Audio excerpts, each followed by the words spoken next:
Well, normally I have my logo, but I just realized that all of my stuff deleted. So we're doing it live. And so welcome everyone to another episode of Party Chat, episode 36. We got my co-host in crime here. We got Carl, who is still the CEO of Rumble, and my good buddy Ryan. What's up? How you guys doing tonight? Well, I'm glad we're doing it live. That's the way I prefer to do it is live. When I do it by myself, people judge me. Yeah, No, really? Like, I was like, wait a minute, where are my clips? Not my videos, and all my stuff is gone. So I was like, all right, well, I will have to fix that later. So off to a little bit of a hitch, but it's all right. So, and Carl, how's it going tonight? I saw you got something in the mail that looked pretty cool today. Nope. Sorry, I had myself muted for a second. I was like, oh. Yeah, sorry. Yeah, I got my Persona 4 Collector's Edition finally, so that was very nice. It's cool. So, and I'll go ahead and say hello to tonight's guest, who was on the most recent episode of Open Mic. We had multiple record-setting episode. We got Nightmare joining us from Gotham City directly. What's up, Nightmare? Hey, thank you for having me. Glad you were able to come on again and talk about a little bit more structured of a stream and talk about some fun gaming topics, not just to go wherever the conversation takes us. So good to have you on. So, yeah, so as usual, I'd like to kick things off with going around the horn here and asking everyone what they've been playing lately. So, Nightmare, have you gotten any gaming in lately? Yeah, I forget if I mentioned it during open mic, but I've been playing FF7 Rebirth. Okay, I think I do remember you mentioning that. Yeah. Sadly, I just have not had as much time to play games as I'd like, and especially because it's the kind of game that you want to have a lot. You want to just set aside a bunch of time to play and just sit and play for hours at a time. Yes. So I haven't been making as much progress, but hey, it's nice. The game will last a long time. Okay. Yeah, I just beat all those games last year at the end of December myself. Nice. We'll have to get maybe we'll have to get you on the top 5 sometime, because my co-host of top 5, Jason, he absolutely loves Final Fantasy VII, both the original and the remake. Those are like 2 of his favorite games of all time. So yeah, I know. I gotta sit him down with our friend Mr. Angry Canadian, and we gotta do an episode for that. Oh yeah, because Canadian loves it. Well, I know he just recently played a remake or Rebirth. He just beat Rebirth not too long ago. Okay. So yeah. So all right. Final Fantasy VII, cool. Not my genre of choice, but I know that is a highly loved game for a lot of people. I think a lot of people probably put that in like their top 3 games of all times, probably. So cool. Ryan, have you gotten any gaming in lately? I have not. It's bummed me the hell out too. Because there's something I wanted to start playing a couple days ago. I haven't had a chance. Work has been just like awful, and then of course I'm getting to bed late. So anyway, but I do, and I'm going to start tomorrow. I want to play Yasuka Simulator. I think I said that right. Yasuke. Yasuke Simulator. Yeah, I've heard it said Yes. so many different ways. And it's like, so I don't know how to pronounce it. It's gonna, but and at the same time, I want to play it because so many people are playing the new Assassin's Creed, and of course, they're like talking about how bad it is. I'm like, well, I'm gonna play something that's gonna be, I know I'm gonna enjoy, and it's gonna be a lot of fun. So that's kind of where I want to go with that. But now I took a little break from Fallout London because I wanted to start playing Yasuka, and I just haven't started playing. I need to though, but it looks awesome. It does look like fun. I've heard it's pretty short, but it still looks like I think it's only a couple dollars too. So it seems like one of those like throw a couple dollars at it, screw around for a couple hours, have some fun, have some laughs. I think I got it for like 60% off, so I'm not mad at it. If I get 5 hours out of it, great. I mean, because I don't usually stream that long anyways. I think the longest I stream is 3 hours. So if it takes up okay, so you're gonna stream it as well. Oh yeah, no, I'm gonna stream it. I'm gonna stream it. I took one of the AI songs and I like interlaced it with one of my because the AI song is like so awesome. I'm like, this game has no business, and it's an indie studio. Like the song is, well, I don't know if it's copyrighted, so I'm not going to play it on here, but I'm gonna play it because I don't care. I don't give a crap about copyright claims. So right. But what do you mean by AI song? They have an AI like album. I guess they used AI to make it, from what I understand from like the chats. And the song itself is I have to Are you look. talking about chat music? No, it's not chat music. No. Okay, those are No, I those are think pretty they used great. an actual AI like generator to create a song, and like Based off the game. yeah. I don't think it's copyrighted. I really don't. I can't imagine it was, because Asmongold had it like at the beginning of his little clip, like a brief little blurb of it. But it's a freaking awesome. But yeah, they have a whole soundtrack. They literally have like I think it's like 8 songs for the whole This is the game. game itself. They created this. Yeah, yeah. They're a bunch of Neat. indie creators, like bunch of what's the program His, that they oh, the program, Suno I don't know. I AI was gonna say, probably. I know the developers call themselves history or yeah. historical accurate developers or What something. what was the Tongue in cheek. platform that they use? It was like Was it it's Suno AI? I've heard a few of them. no, it wasn't that one. I'm sorry. Nightmare, I've so derailed this already, and we're at least we're on topic. Like for one, yeah, I Nightmares derailed it, and we're on a topic that's so. Sorry, I just hear AI and I Nightmares is float. all about the AI, and like he knows about a I lot of this stuff and he works with it. We talked about it pretty in depth on open mic. So I mean, if Neo's okay with it, you play less than 5 seconds, you won't get copyright claimed, because it's just like the. can you So I mean, copyright AI music? I don't I think know. that's still a legal gray area. So it's one of those things. If I'll find the song and I'll put it like right at the really awesome part, and I'll play like 5 seconds, and then we can move on. But Okay. yeah, no, let me look this up while you guys are talking about what you've been playing. Because All these right. guys, they made the game from the ground up, everything. All right, you look that up, and then we'll make sure to play it before we move on to our topics. So, Carl, what about you? Well, I can't remember what we talked about last time when we were on, because it's been so chaotic in a haze these past couple weeks. Yeah. But I did finish Pirate Yakuza in Hawaii. Okay. Really did enjoy that game a lot. So it's a short game. It's only like 5 chapters. I think I brought it up. I don't know if I beat it last time I was on or not, but that game's really fun. I also beat a fun little game called Attack of the Friday Monsters. I've not heard of that one. I haven't either. That Is is that a an older one? It's a 3DS digital only game, so it's gone into ether. That would explain why I never had a 3DS. But I bought it before it went 2DS. under, and played that. It's a fun, short, little, charming little game about how can I say this? About discovering aliens, kaijus, TV shows, and childlike wonder. That's the best way to say it. Is the 3DS eShop still up? I thought they shut that down. No, I said I got it before they closed it. Ah, okay.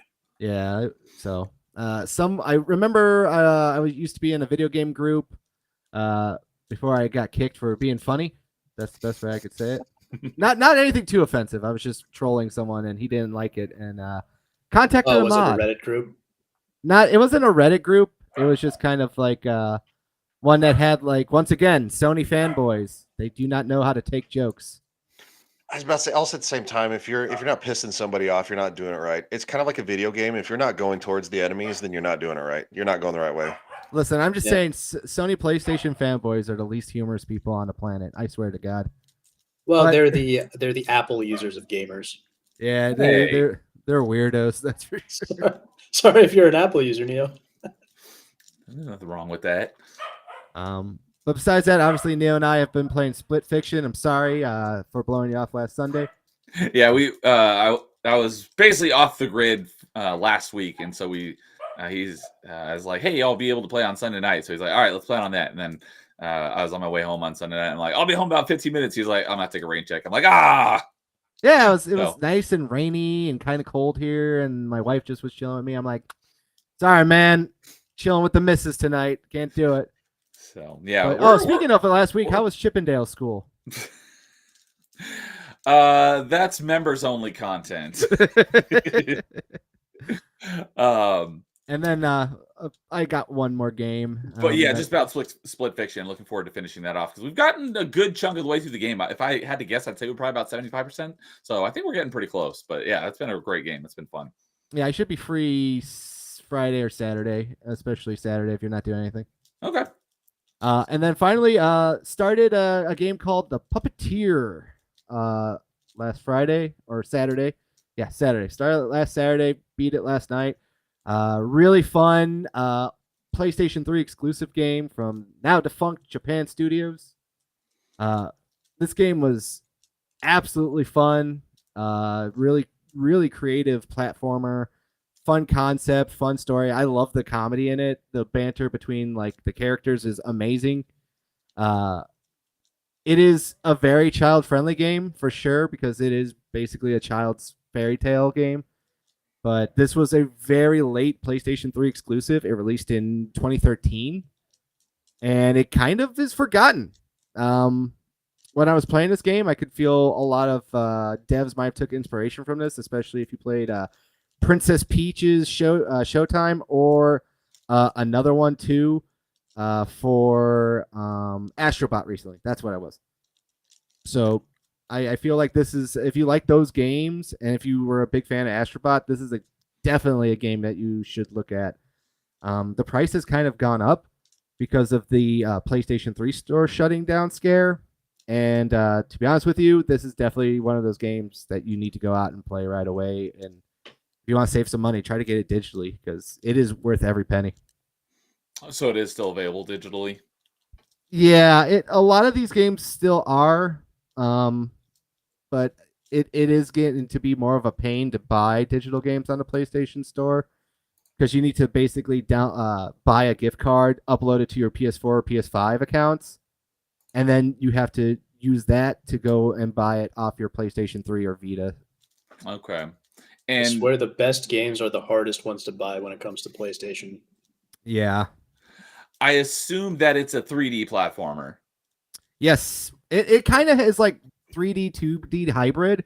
And the Okay. funny thing is that when you say this too, it does have a 3D functionality to it.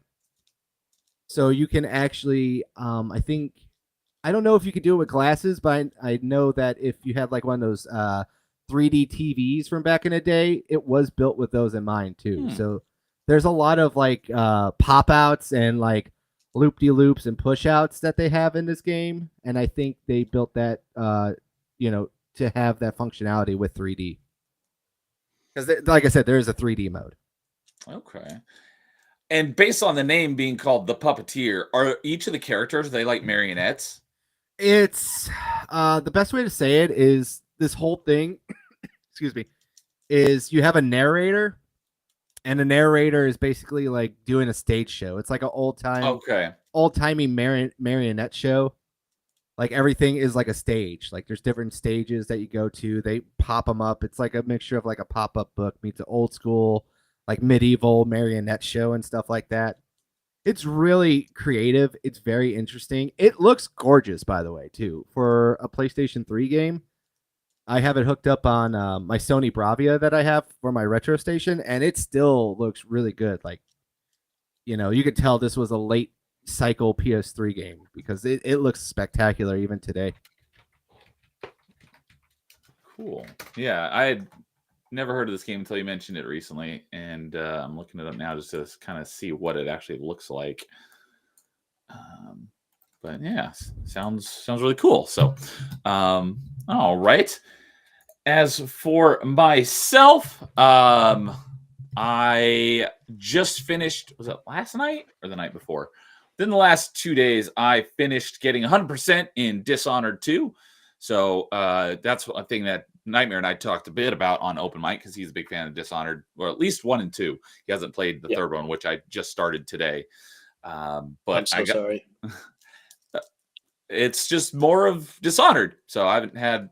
I'm only at the beginning of the second level, but I'm not disliking it. Other than the powers. Not that I have that many of them, but the powers aren't as cool. But I like Dishonored 2 a lot. I'll be talking about it, Dishonored 2, in pretty deep detail on Achievement Chasers on Thursday. But yeah, I just finished getting the 100% on that one, and I enjoyed it. And there are some really cool levels in the game that we also talked about on Open Mic. And the third one, called Death of the Outsider, I thought, until I talked to Nightmare not last week, but the week before, I thought Death of the Outsider took place between 1 and 2 because there are some things that happen in 2 that in my head, I was like, this doesn't line up with what I'm seeing on the cover of Death of the Outsider, but it does take place after 2, and it's kind of filling in those gaps because like how does that work? Because the things that happened in 2. So that has been filling in the gaps for me, and I'm like, oh, okay, I get it now. But yeah, I like Dishonored 2 quite a lot. My biggest gripe with it were the achievements. Took a lot of fun out of the game. That's basically the case for Dishonored 1 and Dishonored 2. But that is the main thing I've been playing. Yeah, I just started Death of the Outsider today. And I've played a couple of retro achievement games. I played through Mega Man Extreme, which was a Game Boy Color game that I had, and I forgot it even existed for a long time. Played through that one again. And another Game Boy game that I had way back in the day. And I remember playing it and liking it, but this is the first time Mega Man Extreme, this was the first time I played it since I was a kid as well, but Mega Man is a big franchise, and I've loved it basically since I was a kid. So it's like I knew I was going to like that one because I love the Mega Man franchise so much. But Bionic Commando Elite Forces was also a Game Boy Color game that I had.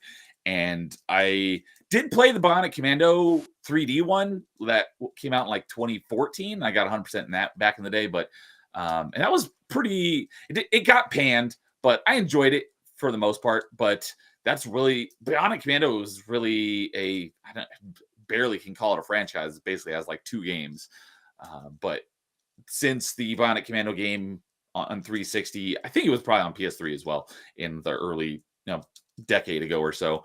That's basically all the games there are.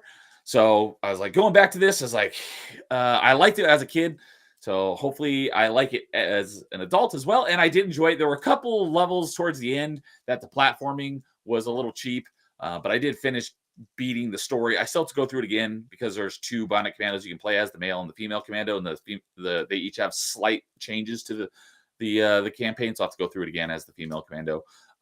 But it was really cool. One thing that, I've not made it a secret that I've not really been much of a video game music respecter. I just haven't really paid much attention to it until I met a lot, until I started doing the YouTube thing. A lot of people love talking about video game soundtracks and stuff. And for being a Game Boy Color game, the soundtrack is pretty freaking great. And I've been humming it in my head like all day.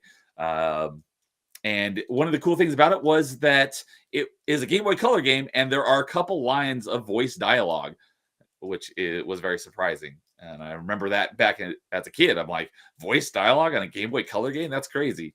So it's only like 2 or 3 lines, but I beat that earlier today as well. And it was a fun game. So I'm looking forward to playing through it again as female commando. So that is basically what I've been playing here lately. And so Ryan, did you have that pulled up before we move on? Yeah, I did. Also, I found out. So it was the game was created with what's called Unity. You guys ever heard of that? I know Unity is a game engine. I did some Unity game development. Okay, they created. Yeah, the engine is Unity. So because I played other games like that, Jurassic World. No, the Jurassic Park. Oh, you're talking about Breakout. The game itself was made in Unity. Made in Unity. Yeah, okay, that makes sense. I thought you were talking about the AI song. I was like, how do you make an AI song in Unity? No, these guys made I don't know how they made the song, but you'll see. I got it pulled up, so it will share at least. Are you? I don't see it in the. Oh, there it is. I remember my first time streaming. No, I kid. Well, I'm kidding. I was looking for it because normally it pops up as a little bubble, and there's just our 4 faces as the bubble. Okay. I actually had to hover over it in order for it to show the fifth bubble. So they Restream made a couple of changes recently. So if there's more than 4 people, you have to hover over it to get the 5th one. Yeah, StreamYard's made a few changes too. They increased it by 200%. So great. Restream has not done that, so that's one thing that I'm like I took the right path on which platform I use. Yeah. Also, high lowest expectations. So they just saw. I want to say hi real quick. We'll say hi. I'm gonna say hi in just a moment. So this is literally done. This is their YouTube channel, History Accurate Developers, and it is called Yasuke the Black Samurai. This song, and this song, this is like the main song, I guess. It has no business going this like maybe kind of like I don't know. Well, I'll let you guys listen to it and see what you think.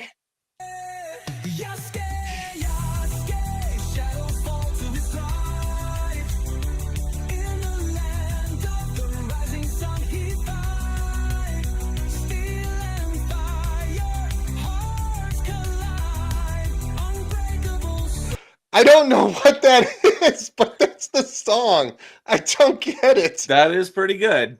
But I could be way off here. Carl will have to correct me because he loves these games, but it sounds like a song that you would sing in karaoke in Yakuza. maybe, I don't know, but it's hysterical that that's like the song for this These game. AI songs are really impressive, and you cannot play the one I'm about to tell you about on stream. You'll understand when I tell you about it. But there's an entire YouTube channel called Hard Archive, Yeah. I like the name already. and Oh I've been my. playing their song "I Feel Like Saying N" tonight. Good day. It's on Spotify somehow, and I've been playing that nonstop in my car. Oh, that's funny. And I've been very, very nervous every time I pass a black person, even though Oh, my man. eyes are up. Oh no, you didn't. I'm not. I make eye contact with them. I go, "What's up?" It's like in Family Guy when he's like, they respected me for it. I think it was like on Peter's like last day alive. He's like, I'm gonna do it. I'm gonna go say it, and then he walks back in the door. They respected me for it. I could But just everything, see, everything Hard Archive does is made by AI. I think they write the lyrics themselves, but then they just run it through some AI generator. Yeah, for the music. I mean, I don't know if this was made by AI. That's just what I saw in the chat. People are saying it's done by AI, or maybe they're assuming. I don't know. I'm just saying that the soundtrack, and I'm looking forward to playing the game. But I saw this on Asmongold's video because he put like a clip of that at the beginning. And I'm like, what the hell does this have to do with the game? And then I'm like, oh my God, this is part of the soundtrack. And I'm like, now I love it even more. Also, at the same time, I can picture Carl too playing that kind of music next to a black guy, and he just rolls his window down, sits there, and looks and be like, "What's up, man? How you doing?" I would, but I'm afraid of getting shot. I live by Chicago. Nothing like scares me anymore. Oh, good God. I'm so sorry. Yeah, that would probably scare. That would probably keep you from being scared. Yeah. So, all right, say hi to a dude who was saying hi over on Rumble, and he says, "Should I celebrate April Fools by gifting a nightmare game?" You can, but No, I think he's I'm saying not, like, he wants to gift me a game. oh, by gifting Nightmare a game. Oh, okay. Yeah. I totally misunderstood. I thought he was talking about gifting me a Nightmare type game, which I'm not even going to expand on what that means. But if you're part of, I will Daily say Games really community, quick, I'm not going to go into it. for But Ryan's he's saying benefit, by gifting Nightmare a game.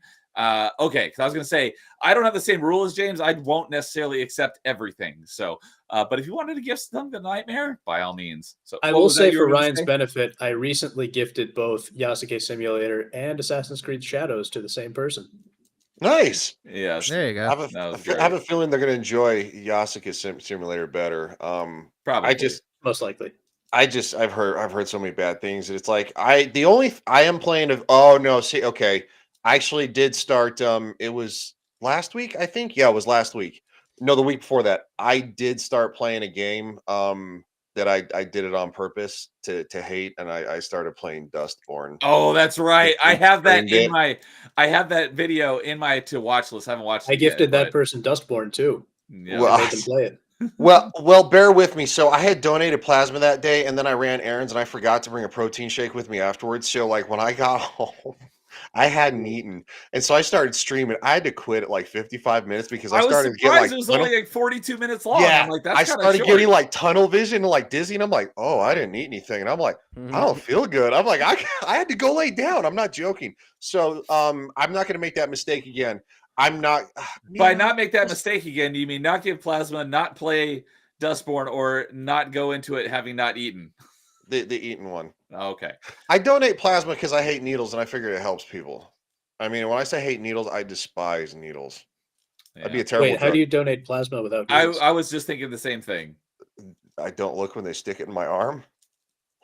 I don't like needles either. The first time I'm so confused. Yeah, I hate needles too, but now It's a big needle too that they shove in your arm too. Yeah, I think I brought something. I remember you saying that, Nightmare, when we were talking. Oh, that's why I was like, we mentioned that on open mic. You mentioned you were asking about hating needles. tattoos, and I'm like, I asked you about tattoos. That's right. Oh, I can never get a tattoo. I was like, I don't understand. If you hate needles, why do you donate plasma? Because it saves a life. Yeah, because it makes it kind of selfless too. Because if I don't enjoy it and there's nothing about it I enjoy, then I'm doing it for the right reasons. Does that make sense? You know who's really big into giving blood? The Sikhs. The Sikhs really like giving blood. I didn't know that. Yeah, no, they have like this. They're Seriously? actually the biggest suppliers of blood in the world. Oh, Hmm. interesting. I know some Did not secrets. know that. I also donate like blood too and stuff like that because I'm O positive, so I'm like a universal donor. So Ah, okay. please need my crap. Yeah. I hate it. I just hate it. Anyway, Yeah. but yes, no, Go I ahead. will not. I will not eat again because I was playing Dustborn, and I mean, like every 30 That's your to first 60, problem. every like it felt like every 30 to 90 seconds, I was pausing it and going, "Oh God," and I was like pissing about something for like 60 seconds about, "Oh my God, I can't believe they're doing this." Do you And stream the game on your own? yeah, I do. What I would recommend if you want to have a good time with it What's that? is bring 1 or 2 other people on with you, just so you can absolutely crap on the game while you're playing it. It makes it much more fun in like a Mystery Science 3000 or Mystery Science Theater 3000 kind of way. I'm definitely open to that. The problem, the only problem is though, is that like I work in Finding other people aviation. who want to watch you play it. Well, that's true. But I work in aviation, so I work weird hours. So like my Mondays are Saturdays, and my Friday is today. So like I would stream it. I'm probably actually going to stream it tomorrow. And I don't know, maybe I'll split it and play Yasuka and it, or and split it the difference. I don't know. But finding people who would be are off work on a Wednesday, because I call it Yeah. Woke Wednesday, like like great name, right? It's ridiculous, but anyway. Yeah, I was terrified of needles as a kid. Trying to get me my shots was like, oh my gosh, it was like sounded like someone, if you were outside the door while they were trying to give me a shot, I think the doctor was like trying to murder me. Yeah, I find that weird. get the Didn't you grow same up by thing when Skid I- Row yeah. though? So didn't you like always see needles everywhere you went? Is that why? No, Skid You'd Row's hear in the LA, same- right? I'm not. Yes, It's in SoCal. I'm in NorCal, but You'd hear the same thing when I was a kid, except after that, you'd hear my mom screaming at me. So I don't have that much of a problem with them now. Shots are no big deal. I did try giving blood one time, and I hadn't eaten all day, and I passed out. Like as they right after they got the needle, and I passed out, and then they took it out, and they're like, "Here, go eat something." And then I was like, "All right, I'm ready to try again." They're like, "Oh no, you can't do it again." I'm like, "Oh, Yeah, okay." nope. And I waited in line because it was in college and they were doing like a blood drive, and so I like waited like an hour and a half, and then I didn't even get to give blood. I was like, "Oh well, that was a giant waste of time." I got a shirt though. It said I gave blood. Stolen valor. Yep. I think I wore that shirt once for like painting or something. Something I was like something that if it gets dirty, I don't really mind. I only gave blood once, and that was in high school because I got out of like my last 4 classes of the day.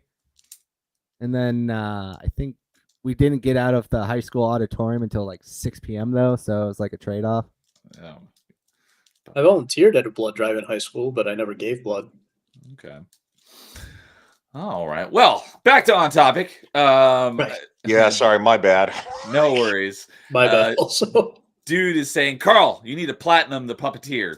So You need to play with someone else to do that. yeah, he was telling me about that a little backstage. That there's co-op in it in order to get all the trophies. It's tedious. It's very tedious, and I, even though I like that game a lot, I don't want to go and do all that tediousness.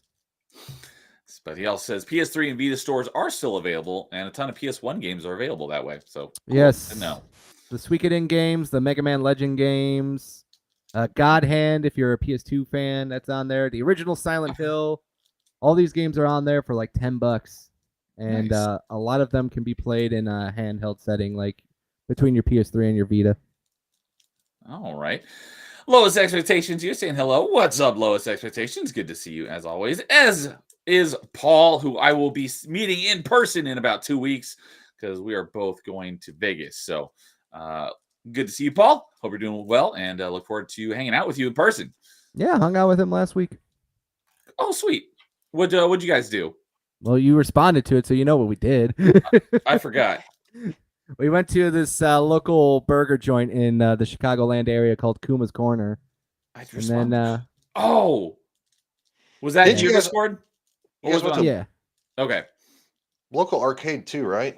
we went to Something like- Dave and Buster's just because it was Okay. the only place that had the Halo Fire Team Raven. Oh, that's right. That's what I responded to is the Halo Fire Team Raven. Raven. Thank you. That looked Yes. really cool. That looks fun. A Halo 4-person light gun shooter in the arcade. Like that looks like a lot of fun.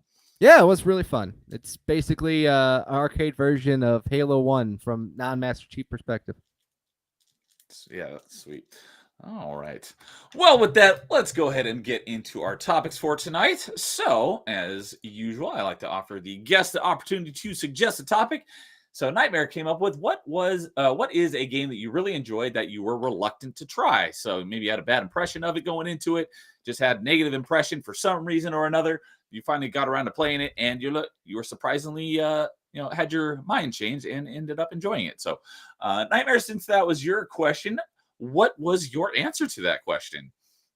So I actually had two answers to this one. The straight answer is Doom 2016, and I Really? know Neo, you and I, that was our for both of us. That was our first foray into the Doom series. Yeah, we talked about that on open mic. Yep. And so the reason is before I had actually played Doom, my growing up, my understanding of Doom was always Doom 3.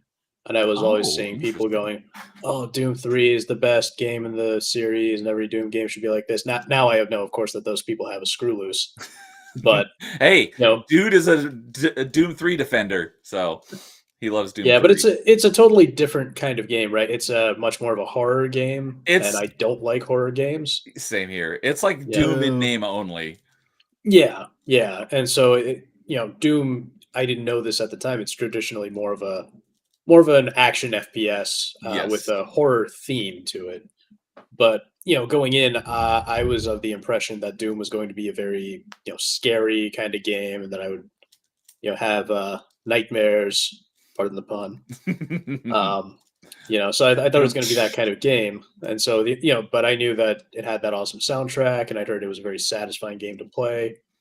So I finally gave it a shot, and it turned out to be one of my favorite games of all time because it's a horror game where you're more terrifying than all the horror. It's like these So demons aren't yeah, trapped, or I'm not trapped in here with the demons. The demons are trapped in here with me. exactly. Yeah, yeah, and Still real it's to also me. Alex Jones, the video game. So That's right. Yeah. So we were talking about that. A good chunk of our talk on open mic was about Doom because we're big fans of Doom, and yeah, Nightmare has done some modding for some games and has modded Doom 2016 and Eternal, and put some Alex Jones demon clips into the game. Ugh. So, yeah, and I did have a secondary answer that I just thought was interesting. My so, second answer, oh, so, because you said Doom 2016 was the first Doom game you played, right? yep, Okay, so you didn't actually play Doom 3, just Doom 3, the like how Doom 3 plays was your impression of what the entire Doom franchise was going to be yeah, like. because it was the most recent Doom game, and I don't think a Doom. I think it was the only Doom game in a few years, and then it was the only Doom game Yeah, I think the for a last one long before that time. was Doom 64, right? Exactly. So my impression was, oh, this is Doom 3. This is Doom. You know, Okay. yeah. And so then that secondary answer, I just thought it was an interesting answer because my gaming background's kind of weird. It was Final Fantasy 15, which isn't even one of my favorite games, but it was the first like very Japanese game that I ever played. Okay. And before that, I'd always been reluctant to try anything that was too like anime-ish or Japanese-ish. And then I played that, and I was like, this is How's it? pretty fun. I hated the ending; they totally butchered the ending. But other than that, I had fun, and then now I think most of the new games I play end up being Japanese. So I was gonna say that sounds a lot like someone else I know. Talking about myself, of course. ah, Okay, so Final Fantasy 15. mm, Um, because I don't know much about Final Fantasy franchise in general, except for what I've gleaned 15, having I people on the think. show. Which Yeah, one was 15. 15? Was that the road trip one? Yes, it was the road trip and the boy band. Okay, gotcha. I was And the like, road trip 15. was really fun. I actually liked that. I just thought they butchered the ending so hard. Okay, yeah, I haven't played it. I've never played any Final Fantasy game, but so, but okay, so you came around on Doom 2016. Kind of, I'm assuming that one blew your socks off, so to speak. Yeah, and I played it after Eternal had already come out, so pretty much jumped right into Eternal after that. Okay, so cool. Yeah, I played it. You know what? I could go and look, but I think I played it not that long because it had already been out a few years. Um, so I think it was not too long before Doom Eternal even came out. And of course, The search sucks. Doom 2016. Let's see here. I got my first achievement in Doom 2016 in January of 2020. And yeah, I think Doom Eternal came out in May of 2020. So yeah, I played it basically right before Eternal came out. I played it a little. I played it after the DLCs had come out for Eternal, so probably like 2021. Oh, okay. Yep. Gotcha. So Yeah, so I was just able to play everything, which is nice. all back to back. Well, good answer. So, and dude is saying that Doom 3 is a horror game where you get to fight back. I would agree with that. Yes, although that is also my backlog. I probably put like 4 or 5 hours into it, and it's not as scary as I thought it was going to be. And that's the main thing that put me off from Doom 3. But I do need to go back to it, and I'm going to be starting it from the beginning. Because anytime I like start a game and play a little bit and then don't touch it for years, I start it over. But that's another one where I'm going to be playing because it's got a lot of achievements and I only have like 4 or 5 of them. So I need to get that completion percentage up. And everyone like raves about it, but it definitely hasn't grabbed me for sure. So, and Electric Porpoise is over there on Twitch saying, I love the CEO of Rumble decided to come and chat. What's up, Electric Porpoise? Good to see you. Hello there, Ken. So, all right. Ryan, was there any games that you were reluctant to try that you ended up liking in the end? Yeah, there's a big one, and it's one that most people are probably going to hate. It's Fortnite. Oh, okay. I was very, very against Fortnite for so many years. My nephew was 10 or 12, somewhere in that bracket. He wasn't a teenager yet. He begged me to play Fortnite when I started my YouTube channel. He begged me to play it. And On stream? On stream. And I was like, no, I don't understand the building thing. It looks stupid. I don't know why they're building this tower and they're climbing it and it just goes higher and higher and it looks stupid.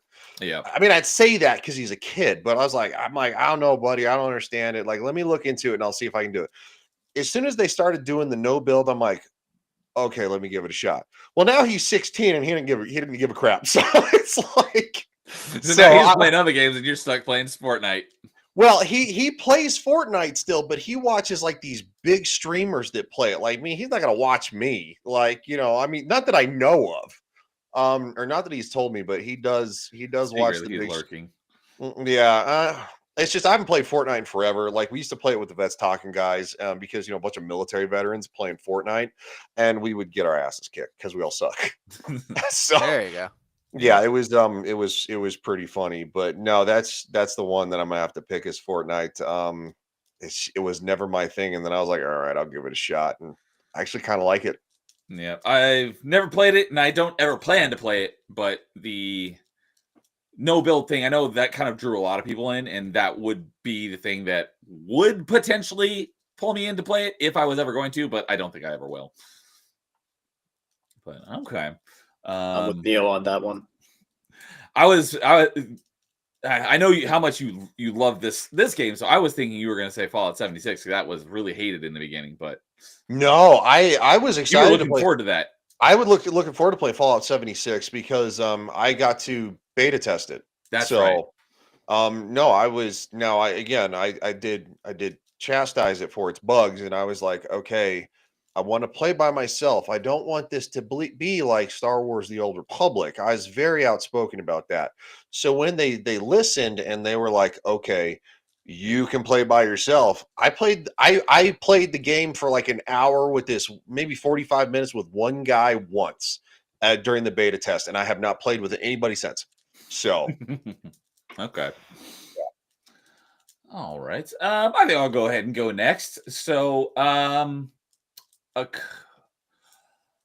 one is like for a couple quick answers. One is basically a collection of games where I bought them in a bundle. It was all 4 of them, and I played a little bit of each of them because I dyed them all at the same time. And I bought them because they're puzzle platformers. I love puzzle games and I love puzzle platformers. But I played a little bit of each one, and I was like, I'm just not feeling it. But those are the Trine games, Trine. And there's basically a thief who's got like a bow and arrow and a grapple. There's a wizard who can conjure things, and there's a knight who's got a sword and shield. It's very pretty art style. It's a 2D puzzle platformer. And I played a little bit of each one of them, and I just wasn't really feeling it. But last year, or it might have been earlier this year, I played them. I finally got around to playing them very recently. And once I actually like got into into them, I actually really enjoyed them. It just took me a while to kind of not really get the hang of it, but it just took me a while to connect with the game. And once I did, I enjoyed them all. And then, so along those lines, where it was a game like I played a little bit of and I wasn't really feeling it and came back and played it later, was Blasphemous. I bought Blasphemous a good number of years ago because of previous Party Chat co-host Mark the Cyborg did a video on it. And so I was like, you know what, I'll go ahead and buy it. And I bought it and I played it for like an hour or so, and I just was not liking it. So I put it on the back burner. I was like, I'll come back to it eventually. I got around to finally like playing it. I have now completed 100% of it. I got all the achievements, and I did that early last year, I know it was in February, either last year or the year before. I did it within the last year or two. And similarly, once I got into it, I'm like, I'm focusing on, this is the game I'm playing, and I'm going through it until I beat it. I really enjoyed that game and had a lot of fun with it. And I have Blasphemous 2. I haven't played it yet, but I'm looking forward to playing that one. And I really like that one. But the one that is the best answer to this one, because those two are ones where I went into it thinking I was going to like it. I played a little bit of it, didn't care for it, and then came back to it and ended up liking it later on. Whereas this last answer here was something I was not really looking forward to playing it because it was a turn-based RPG. But I got into it and I really, really enjoyed it. And it's really, whenever you talk about turn-based RPGs, I talk about these games often because they're really the only turn-based RPGs I played. I played a couple more since, but these are the only ones that I played and actually really enjoyed. And that is the South Park RPGs from Obsidian, The Streak of Truth and Fractured But Whole. I have 100% in both of those, and I really enjoyed them. And my biggest gripe with Sword of Truth is that there are so many missables, so I had to play it like 3.5 times in order to get all the achievements. But I really enjoyed those games. The comedy is great. It feels like you're playing a long episode of South Park. And so that is my main answer to a game I was reluctant to try that I ended up liking. So, and what about you, Carl? What's a game that you were reluctant to try that you ended up enjoying? For me, there's been a couple, but I would say Skyrim was one of those ones where I didn't like Fallout 3 at all when I was a kid. So I never really went back and wanted to play Skyrim. And then all my buddies, they were basically all playing Skyrim, and they kept saying, like, it's the truth, it's really good, you should play it, Adam. And then I did, and it's been one of my favorite video games of all time ever since. Nice. Was Fallout 3 your first Bethesda game? Yeah. Okay.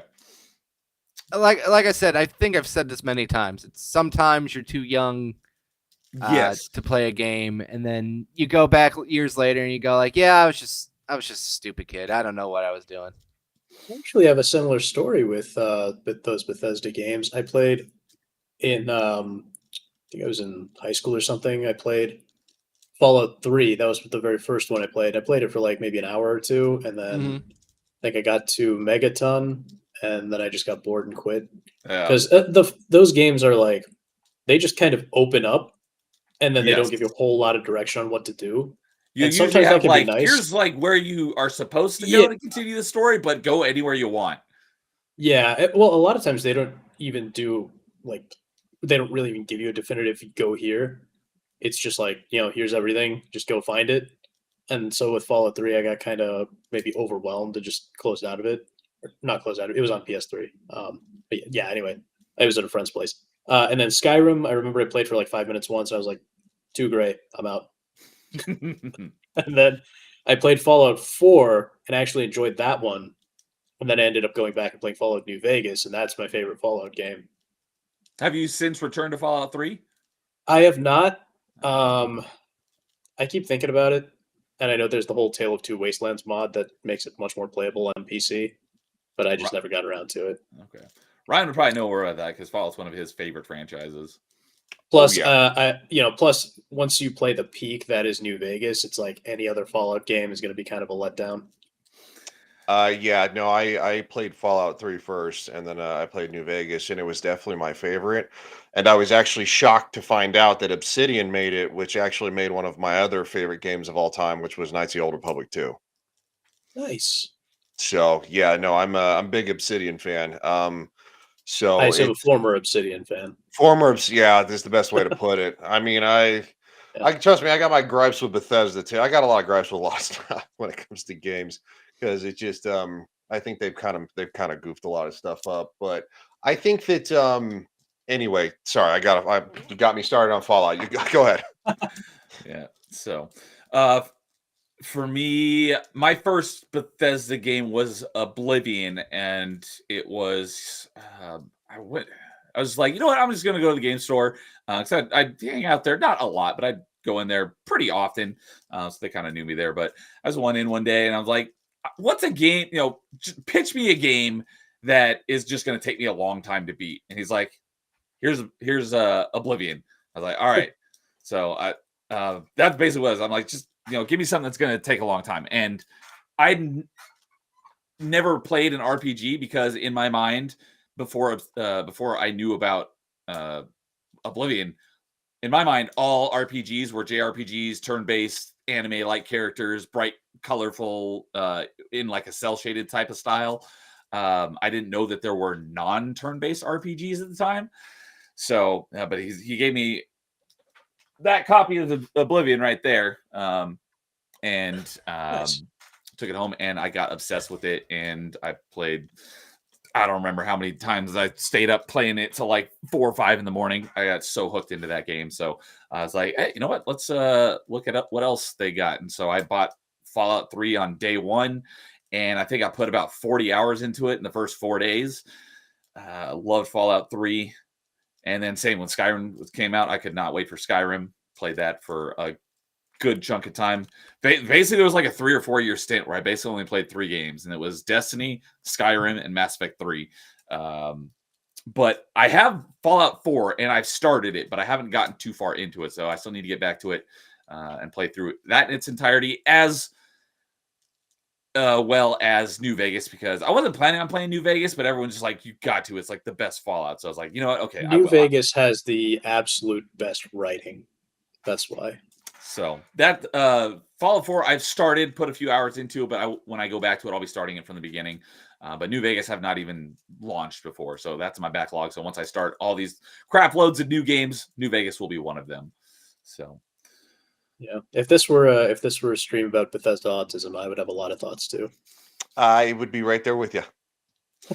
so We could probably talk for hours about Bethesda, Fallout, New Vegas. I mean, the whole 9 yards. This is gonna be very controversial because I was actually, like I said, I've been playing Fallout London. I think Fallout London is a better game than base Fallout 4, okay, and it's a Could be. mod that was basically made off the Fallout 4. Could Yeah, be. it's incredible. If you got GOG, you can download it for free. You just have to buy the Game of the Year edition, which I did. So on GOG, Base and game, then yeah. it's awesome. Anyway, I'm gonna do this again. Slow- real quick, another game where I put a little bit of time into. I had to go back to it. I'm going to be starting from the beginning because I played like an hour or two, like a couple years ago, and it's come up on one of my roulette streams. But while we're on the topic of Obsidian, did either of you guys play Outer Worlds? And if you did, thumbs up, thumbs down. Obsidian's Outer Worlds. I always get Outer Worlds and Outer And Wilds, Outer Wilds, confused. Two very Yeah. different games. Outer Worlds is the RPG, right? Yep. Yes. Yes, I actually did play that. I played it once, and then I never touched it again. I And started when you it. say you played it once, like played through it, or like just played it in one session? I played the whole thing before any of the DLCs came out. So I Okay. beat the entire main story and all that. Gotcha. But I never got to the DLCs. I owned the whole thing, but I never got to all of that. Okay. Ryan, what were you about to say? I was just gonna say I started the game on my PlayStation 4. And then, unfortunately, this is when I first started YouTubing, and my computer crashed because it was older. It had been around the block a few times. It's probably like 4 years old at the time, and it died at like 5 years. So I ended up stopped playing it, and now I have it on Steam, and I need to go back and read, but I'll have to start from the very beginning. And yeah, so there's a couple of games that like I started and I never got a chance to finish because I moved. And so I bought them on Steam, so I start over from the beginning. But it's all right. It's the way it is. Okay. Don't feel bad if you don't end up getting back to it. It's not the best game. I mean, I heard it's pretty good. It's not great. So I have it's heard that fine. consensus. That's is the what I would impression I say. have as well. It's fine.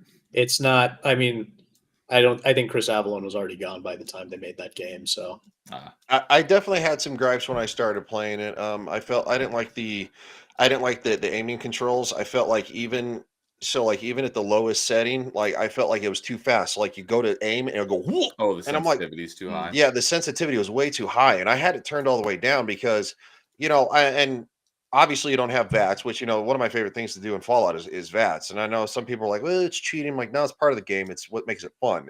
Bullet time. That's But the way that they were able to make it more of an RPG than a first-person shooter, and still have Yeah. to be real time. So Yeah, I mean, ironically, I never use VATS ever. Wow. see, I used it I all feel the if time. you're not using VATS, you're playing it wrong. I kind of feel the same way, but then again, everybody's entitled to play their own way. Exactly. You can play it so, how you like- want, but I think you're doing it wrong if you're not using Yeah, I it. mod the crap out of everything. So Yeah, the slow time motion of the Outer Worlds irritated the snot out of me, and even in slow motion, the sensitivity was. I'm like, what the hell is wrong? So I don't know. I don't know if they fixed that since the DLCs, but that was a big gripe when I first played the base game. I don't even remember the gameplay that much. My bigger gripe was more with like the plot and the characters. They were just so boring. It's actually not far off from my gripe with Starfield, which I also played all the way through. It's just it just wasn't that interesting or exciting. The best character in Outer Worlds was the old guy scientist at the beginning, Phineas, I think is his name. Yeah, the eccentric guy. Yeah, I kept asking myself, "Where's Ferb?" Mhm. But I've never seen that, but Yeah. I got that reference. yeah, Oh, there it's you a are, great show. Perry. He's a platypus, right? No, Yes, he's an Perry the aardvark. platypus. Wait, so one of you said yes, one of you said no. No, yeah, Perry the platypus. That's Yeah. yeah. He's a You- blue platypus.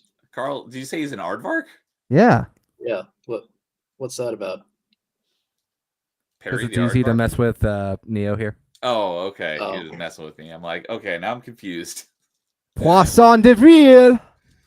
All right. And Amon Ra showed up in chat saying, Moo, what's up, Amon Ra? Moo to you. Yeah. Good to see you as always. And Lois is coming in saying, Morrowind gang. I know he's a big fan of Morrowind, which I've never played, but I know a lot of people love Morrowind. So, and dude is saying dude also plays it wrong. He also never uses VATS. I did want to address one quick thing. Dude said Arden is one of my favorite Final Fantasy villains, and I wish we got the Aranea DLC episode. I have no wish idea we what got you're all the So Arden is the main villain of Final Fantasy 15. Okay. And he's also, I think, the main character's uncle. But the Aranea DLC episode, basically, Final Fantasy 15 was supposed to have a bunch of DLC, and the DLC was supposed to effectively be an alternate ending for the series. And so I am also upset because the DLC was supposed to be a happier ending. But instead they canceled all the DLC and just made like a weird book. Okay. So yeah. Square confuses me just as much as it appeases me. Yeah. Yep. Basically, that's every video game company. They just always confuse me, and they also make me happy. I don't know. Oh, at least Square isn't doing PlayStation exclusives anymore. I appreciate that. Thank God. Yeah. It's kind of one of the reasons I play a lot of stuff on Steam anymore. I've kind of really switched in kind of a massive PC gamer because I'm so tired of exclusives. I really am. Same. They I don't bother own the any snot. consoles anymore. I still own them, but I don't have a PlayStation 5. I have no desire to get a PlayStation 5. I would rather just buy a new computer, which actually I just bought a new computer. So I bought this I bought like a baseline laptop just to like write a book or whatever, take with me wherever. It's like, wasn't a lot really expensive. Well, I don't know what the fuck. It didn't the operating system wasn't installed correctly, so it didn't work. And I'm like, how the do you get it? What the heck? So I sent it back and I'm like, well, if I'm gonna do this, I'm gonna do this. So I bought a new computer with a newer RTX in it than the one I got now. So I'm like, if you're gonna do it, just fucking do it. Is this a laptops as well, or did you just change to a desktop? No, I haven't changed to a desktop yet. So, but it's an RTX 4000 series. So, but because it's like I had a 2000 series. Okay. So, but I mean, the 2000 series was fine. It's just, I tried to do it the practical way, and then it was like it didn't work. So now I'm like, I had to send the damn thing back. I'm still waiting for the refund. I'm like, I'm gonna buy one. I might as well just update, whatever. So like my streaming computer here, which has got a GTX NVIDIA GTX 1660 Ti in it, which is still not bad at all. It still played really well for even some of the newer games, when I had it. But I was like, I'm just gonna. But anyway, so got me going again. I'm gonna shut up. I can go off camera and just shut up. Like, No worries. But all right, with that, we'll get into our next topic for tonight. Normally I do 5 topics, but I put 6 because I wasn't sure if anyone was going to have an answer for this. So this one may be a very short one. But given that today is April 1st, I thought I'd ask if anyone happened to have a favorite video game April Fool's joke. Does Diablo Immortal count? oh, Carl was there. I was. Like you were at BlizzCon when that happened? Oh yeah, It was for his Oh. bachelor party. I know. It's not a video game, but a gaming magazine played this April Fool's joke, and it still bothers me to this day. And we played the trailer on here. It's when IGN did that Legend of Zelda live action Legend of Zelda. I know That was my answer, and I got it and they pulled up fooled. here. Yeah, they fooled the out of everybody, and I was like, dude, y'all are rude. That is just rude. Yeah, that was my answer. Is because that's really the only one I could think of off the top of my head.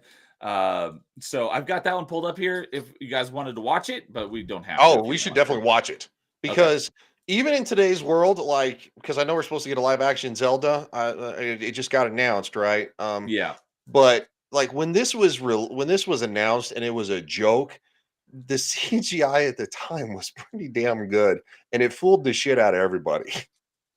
so before I pull that up, just curious if either of you guys had a favorite gaming April Fool's joke or happen to remember any. That's it's kind of a bit of a niche topic. I didn't really remember any of them. Okay. I looked a few up, but I always thought that the Luigi being in Super Mario 64 was an April Fool's joke, but apparently it was just a hoax, not an April Fool's joke. Just one of those gaming legends that turned out to be false. Yeah. Yeah, he was in the code for the game, but they just like cut him out for some reason. I had never heard that one. I did not know that he was even in the code, yet let alone hear the rumor. I didn't know about the code part, but I did know about the rumor that he was in the game. Yeah. Similar to Yoshi. I heard that Yoshi was in the game. Was Yoshi actually in the game? Yoshi's only in the DS version. And the DS version pisses me off because it should have been Waluigi. It should have been Waluigi. I mean, because it's pretty much in the 64. It's only Mario. It's Peach or Princess Toadstool, whatever you want to call her. And it's and then Bowser. Toad's not even in it, right? They're like, I haven't played it in a very long. I will be playing it at some point this year. But I haven't played it since I was a kid. Yeah, I need to find an emulator that would work on a computer. I don't know anything about getting an emulator to work, which is why I have yet to get it to work. So there are a few emulators. I think RetroArch is. That's what I use. You can use a RetroArch core, or you can install some version of Project 64. I haven't touched a 64 emulator in a long time either. So yeah, no, if y'all can Barney style it, because I'm a little slow.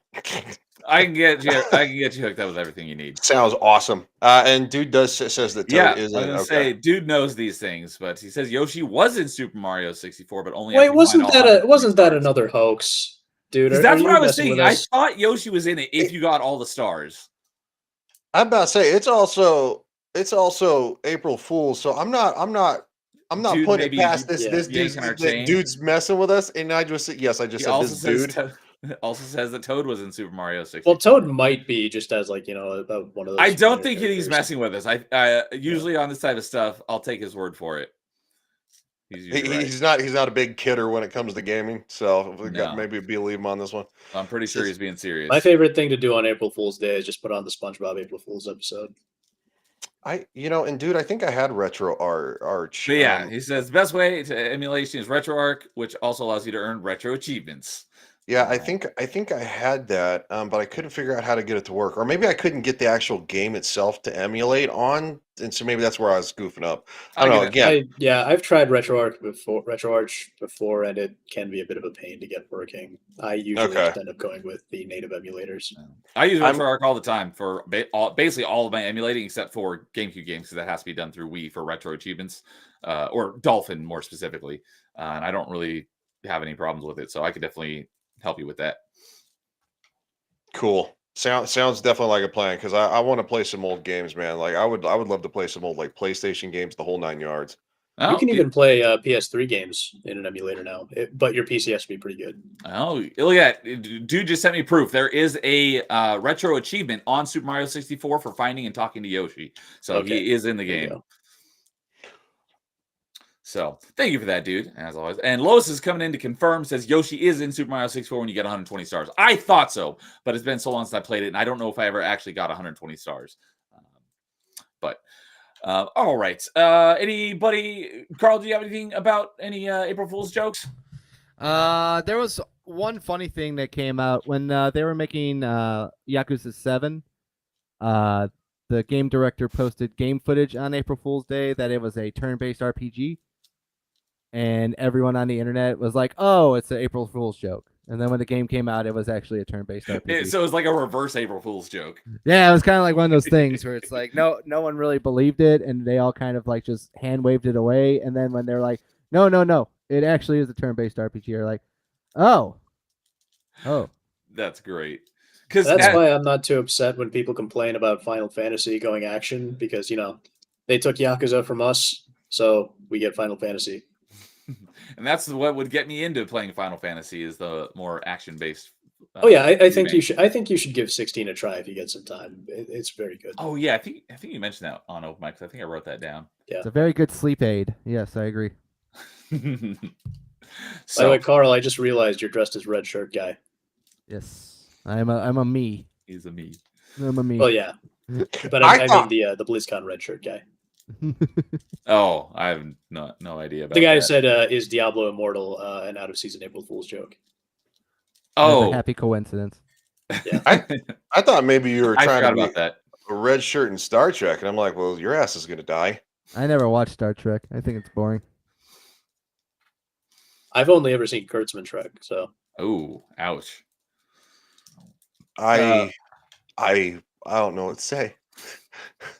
Well, y'all need to at least watch Next Generation. All right, come on. Nah, I'm good. All right. All right, I'm the odd man out on this one. I see. I watched a good chunk of TNG way back in the day. If I was to watch it again, it would basically be a first time watch. I don't remember any of it because I was a kid. I watched a little bit of Voyager as well. And I've seen all of the movies. I've seen the Star Trek, the motion picture, and then I've seen all of the movies from Generations on. But that's about my extent of Star Trek. I got thousands of video games I need to play. Something's got to be sacrificed. Yep. That's a good point. I don't have thousands, but I definitely have probably almost 100, and they're all on Steam. And I really need to get to cracking, especially when you only play for like 3 hours at a time. Yeah. I know that feeling, but I Too many games, not enough time. also play in bed or on my lunch break at work too. Yeah, well, the problem is that I work a 10-hour shift, then I go to the gym, then I come home and I got to shower and I got to eat something real quick, and I got to try to turn on. It's a little. No, I know. It's No, by the time and then of course I got to try to get in bed at a decent time, so I actually turn around and get up at 3:45 in the morning again. Ouch. Yeah, it's rough, Adulting man. sucks sometimes. I know. I don't want to be an adult. yeah, I know. And dude Just says being a he's kid and just being able to go on like 12-hour gaming binges. Dude, I miss those miss days. those days. Yeah, Stay up at a friend's house all night playing video games till like 6 a.m. Oh I got- yeah. that's Trouble. actually what happened. That's actually how I played Fallout 3. I got in trouble for playing StarCraft one night, all night at my friend's house, because he had a better computer than us. I mean, he had the game too. I didn't have the game, but anyway. Oh yeah, played you it all told the night. story. Yeah, Yeah, Saturday I night and remember Sunday. this, yeah. One of our party I- chat topics was what was the first game you stayed up all night playing? I think that was his answer. Guys drooling in the back of the car, and my dad slammed on the brakes because and he's Yeah, like, I remember you telling me that. Yeah. So, but yeah, Dude All says he's never watched Star Trek, but he did watch the first season of Orville. I really like the Orville. But with that, let's go ahead and watch the Legend of Zelda IGN trailer from 2008. That's so good.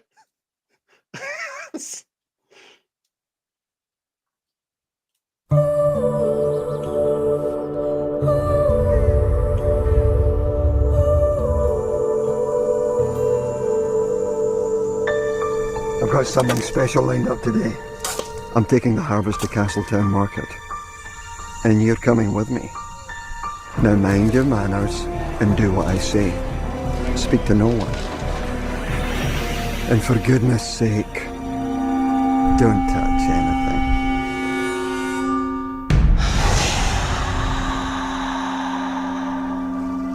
That's a slight gripe. It was on his left hand, not his right hand. What was on Yeah. his left hand?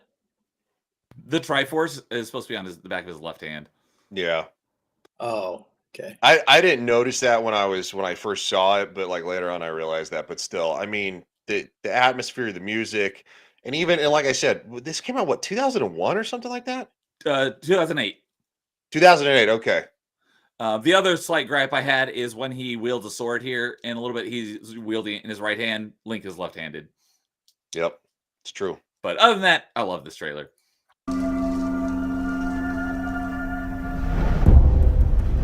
I've been waiting for you, Link. You've been kept safe, guarded by a secret race. For this very day, the kingdom of Hyrule will fall.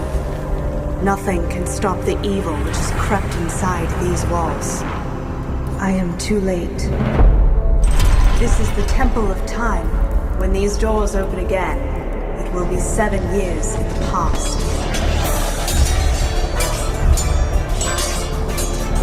Find me again. Oh, it gets so good. I'm like geeking out.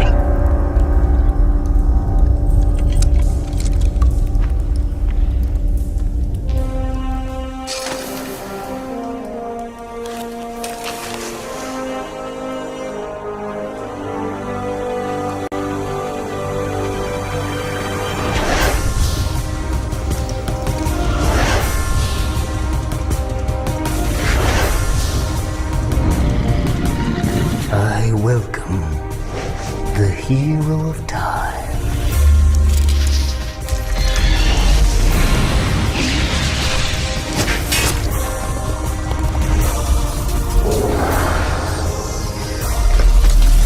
Hero of time! Face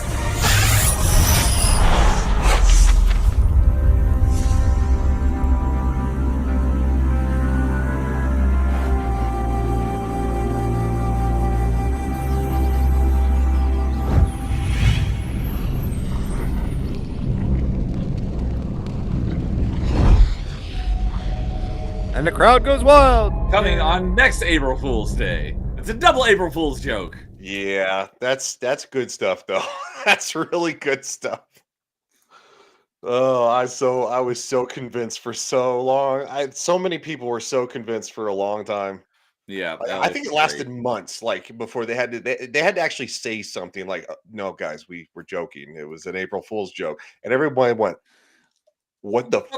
But we want that. Yes. And then, of course, Nintendo had to deny for years, like, "No, we're not going to make it. No, we're not going to make it. Yes, we know you want it. No, we're not going to make it." It's like, yeah, it created a whole thing for like probably a good solid decade of people demanding a Legend of Zelda movie, and it just finally petered off. And I think now that it's disappeared for so long that now Nintendo's like, okay, we'll do it. Well, after the Mario movie did really well, so Yeah, that too. So that's really the only one I can think of, but I do remember when that was a thing. I was very excited for it. And then yeah. Well, there's joke. a similar one. The rumor about Sonic being in Smash Brothers Melee, which is that's just kind of funny because it came that's true right. for Brawl. It did. So, and dude says the IGN trailer is probably going to be better than the actual live action movie that is coming out, but that might be because I don't care for the new Zelda, and they're definitely using that as a reference. So, Oh yeah, and we don't know anything about it, but given how well Breath of the Wild and Tears of the Kingdom have done, yeah, Who's I the fully kid who expect it. plays the main character in the new Dune movies? Oh, Timothée Chalamet. Yeah. Yeah, Ugh. they're probably going to cast him or someone like that as Link. That He's Hollywood loves so- its femboys now, and the games have certainly turned Link into a femboy. So And Zendaya as Zelda. that I unironically think, you know what? I unironically think we could get Tom Holland and Zendaya. Yeah. Oh my God! Somebody was on Twitter too. Like they're talking about, and they were being dead serious. And I kept seeing the retweets. They're like, "Let's get Hunter Avalon to play Zelda because that's it's like a trans woman." Like, Oh. I'm like, I don't know Hunter, who that is. do you mean Hunter Schafer? yeah, that one. Well, who's Avalon? I don't know. Yeah, Hunter Schafer. I don't know. Whichever Yeah, one. Oh, you is mean the- the culture critic Hunter Avalon? Okay, maybe that. Yeah, no, that's okay. But Hunter Schafer, yeah. So they were like clamoring for this. I'm like, dude, no, just stop it. Like, and it's. I mean, it's Nintendo, so they're not going to do it anyway. But You never know. Yeah, I Just mean, God, no. if any of the video game companies are going to do a movie based on their property, given how bad the Mario movie from the '90s did, I think Nintendo is going to keep tight rein on the Zelda movie. So I think it could still be good. I hope that they don't do that, but I definitely wouldn't be surprised if they did something like that. So, all right. Well, with that, let's see here. 1:11. So I'm going to go switch the order around here a little bit since we're kind of on the topic of movies and stuff. We're going to go into the movie topic that I had. And so for this one is what is a game you would like to see a movie of done well, not like some garbage trash fire. You know, there are a lot of really bad video game movies, but if they were to take a video game and make a good movie out of it, what game would you like to see? And who are you casting in the roles? And if able, who would be the director? So, does anyone want to go first, or does anyone even? That's kind of a loaded question, so I can definitely go first if you guys aren't ready for that. I have an answer for that. All right, what do you got, Nightmare? So mine would be Just Cause. Now That's one of my answers. Dang it! Nice. So in my case, I will say I've only played Just Cause 3 and 4. I have not played 1 or 2. Oh, that's right. I think we talked about that because yeah, we did. Yeah, because I would recommend playing 2. 2 and 3 are 3 is my favorite. 2 is also really good. 4 was okay. 1 is not that great. Yeah, 3 is definitely the best in my opinion. And I think it's a good one too because the story in Just Cause is like it's not super important, so you can kind of go where you want with it. Yeah. But I think I would say they should heavily base the movie off Just Cause 3 because I think you could just make a really fun movie out of that. Yes. Actor wise, it's tough. I don't know a ton of actors who would fit Rico Rodriguez. What's funny is there's an actual actor named Rico Rodriguez, but he's the fat kid from Modern Family, and he does not look anything like Rico Rodriguez in the game. Okay. Pedro Pascal as Rico Rodriguez. He's a little old, God, but he no. could be. He Please kind no. of looks like him. He's in too much. I He's was in maybe too much. thinking Chris Pratt as Rico Rodriguez. No. Tatum Brown. Thing No, is, they're a little ambiguous with his ethnicity. Like, is he Hispanic? Is he Italian? I'm not really sure. His name is Rodriguez, so I would say it's safe to say he's Hispanic. I was yeah. actually kind of thinking, you know, the guy who played Fez in that '70s show. Oh, Victor Belderrama. I don't know his name, but I think it's Wilmer Valderrama. Yeah, Victor but yeah, Belderrama. whatever his name is. But he actually kind of looks the part. He looks very like kind of rugged and all that. So I think he would be maybe a decent Rico Rodriguez. so As while for we're- director, what's it? I was going to say, while we're on the topic, because Just Cause was one of my answers as well. No one's probably going to know this guy's name, but I want to show him. This was the guy that I thought could be a good Rico Rodriguez. Is this your Tinder date? No, I only know of him because he was on the recent Netflix Lost in Space. He was one of the main characters, and I thought I can see it. He could be a I really can see great Rico. So his Kinda name looks is like Brian Callen's son. That's who he looks like. I don't know who that is. He's a comic. But this actor's name is Ignacio Cericchio. I may be pronouncing that wrong, but I thought he'd be a great casting for Rico Rodriguez. He's What's I can that? see it. got the look and he's about the right age. So What's the actor's name I can for see it. Andor? What's his name? Andor. Oh, The hell is his name? Oh, what the heck was Diego that? Luna. Yeah, that's yeah, there right. you go. Let's get him in there. He's pretty Yeah, good. he could. I could definitely see him being a Rico Rodriguez. That would make sense. I don't know. I think liked him in Rico would have Narcos. to be like He very was good in classically Narcos. handsome, you know.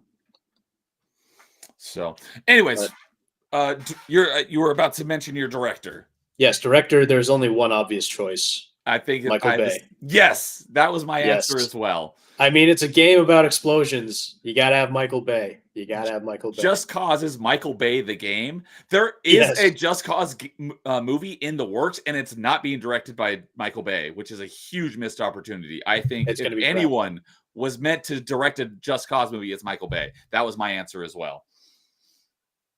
I don't even know the director for the Just Cause movie, if it actually comes out, is the director from the Blue Beetle movie. I think his name is Angel Manuel Soto, I believe is his name. Oh, it's gonna be terrible. Oh, that movie was not good. What are we gonna get? George Lopez as Rico Rodriguez?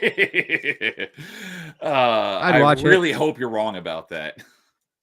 I at least hope he cast that one. I think there was a hot girl in there who gave the Blue Beetle kid the Blue Beetle.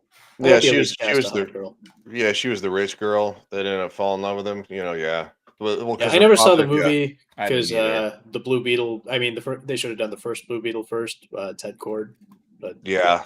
No, I saw it. It was one of those things that, my dad and I like to go see superhero movies. And even if I know it's going to be bad, like I'll still go see it for like the nostalgia because my dad took me to see the very first Iron Man movie. So it's like, man, things. that go. was a good movie.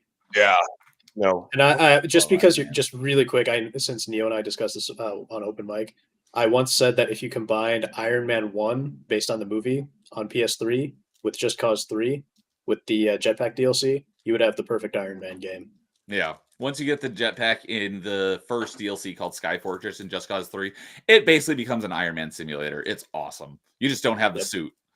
What a lot of people don't know is that the shield physics for Captain America and Winter Soldier, how the shields start bouncing off and doing all sorts of crazy stuff, Mhm. that actually was developed in the actual game first.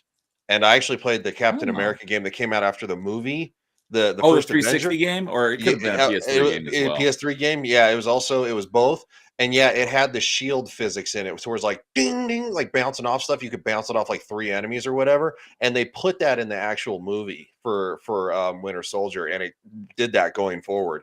So a lot of people don't know that. I did not know that. That's cool. So, good pick. Yeah, basically, yeah, you took. I did come up with 2, and Just Cause with Michael Bay was one of my answers. But do either you guys have a game you'd like to see a movie of done well? Well, mine for the longest time, as we were just talking about, was The Legend of Zelda. Kind of like what Lois said. Now I'm kind of like, I have no hope for the Zelda movie. But one that I've always wanted to see as I was older was Mass Effect. I've wanted Mass Effect as a movie for so long, and to hear that Amazon owns the rights and they want to turn it into a television show, I'm like, Well, I don't know. That's where, like, Mass Effect's my #1 favorite video game franchise of all time. I would love that as well, but I don't think a movie could do Mass Effect justice. I think it would have to be a show. See, I my agree. thought on something like Mass Effect or like a very, very story heavy game is I don't think you can make a great movie out of it because they already told the story so well in the game, which is why I think that's part of why video game movies are so difficult, is that it's hard to adapt it quite right. It all depends on how much you embrace it. Like the Fallout TV series, I think did a really good job at having a fun Fallout lore kind of I'd agree. feel to it. But then, I'm like, still very mad about Mr. House. that we'll see what season 2 does. But Yes. the other part about this Well- whole thing is also look at what they did with the Yakuza series. It's that is like impossible to actually capture like the whole fun part about like what makes a Yakuza game like really fun and cool, because like you got to have like all that like wacky weird lore and all these like weird characters and all these sub stories, and that there's no way you can do that in a TV show, and there's no way in hell you could do that in a movie. Like I think in Mass Effect you could kind of get that done a lot better, because you can have more of a like streamlined story. You can have a lot of very, exposition heavy plot points talking about like the wars and stuff. It's a lot easier, and you can kind of like ignore some of the more like fun side quest stuff of it, because like a lot of it you can just kind of skip. Like versus like something like Yakuza, it's kind of built in the DNA to go and explore and do all that stuff in the world, and you can't really copy that in a setting. It would be impossible. Not even if you did like an anime of it, it would be still impossible to do. I would agree that I think that a television show would make more sense now for Mass Effect, especially because the way you can obviously break up the games with the different major missions through each game. I'm kind of like it's Amazon, and so it's. I have faith that Amazon would have the money to do it right, but would they do it right is the problem. And Yeah, and that's the thing. I wouldn't say I'm an Amazon defender, but people are like, oh, it's Amazon, it's automatically going to suck. It depends on who's in charge, because Well, they say the same thing about Netflix too. It's Netflix, so it's going to suck. Yeah. No, I'd say depends on Netflix who's in has a charge of worse track Netflix. record, because I couldn't name anything that Netflix has done that's actually been good, but I could name a few things from Amazon Narcos that have been good. Narcos has been great. I didn't know that was Netflix, but I haven't seen it yet either. Narcos is Netflix amazing. also made Arrested Development season 4 and 5. Were those good seasons? Good enough. Daredevil season 1 and 2, really, really good. Season 3, Okay. I like Jessica Jones season 1. I didn't hate Luke Cage. Iron Fist was terrible. like John Bernthal as the Punisher it was great. Oh yeah, I forgot the Punisher. Punisher was the Punisher great, too. show Punisher show was not well received from what I understand. I have not seen the Punisher show, but I've heard it's not well received. I thought But it John was good. Bernthal as the Punisher is Yeah. incredible. But also there I was like that to weirdness think that's with the Disney buying of Marvel, and they seem to want to kill off the Netflix shows really quick too. There's like Yeah. a lot of like inside the park baseball stuff, Well, what a lot of people don't know is that when Daredevil was actually the show was launched, Disney had actually already owned it because they owned it back in 2015 when the Avengers came out. So the very first Avengers movie, Disney actually had acquired it right before the release of the movie. So that's why you still had the Paramount logo, but Disney actually was the one who actually, I believe, got the majority of the profits off of it. And then going forward, starting with Iron Man 3 was after that, was Yes. after the first Yes, Avengers. Iron That's Man when 3. it was fully Disney control. But they actually did Daredevil season 1 and 2. A lot of people don't know that in conjunction with Netflix. There's actually also some weird thing with, I think, Universal with the Hulk. Yeah, which they is still own why- the movie Yep. rights. Yep. Yeah, Universal still has the movie rights to Hulk, which is why we've never seen a solo Hulk movie since the original, and we only ever see him in other characters' movies. It's just Are you like ta- Sony owns the movie rights for Spider-Man and his universe. You're but talking they about could- Ed they Norton made a and deal. Hulk, right? Well, Yeah, that was the Incredible last Hulk. movie. Yeah, Yeah. Yeah, But the reason came- the reason that they never made another solo Hulk movie is because Universal would have to be the distributor. Yeah, because Gotcha. Universal still owns the film rights, like I just said, Neo. Yep. And same thing with Spider-Man with Sony Pictures. Yeah, I just want Ed- to make sure we were talking about Ed Norton and not Eric Bana Hulk.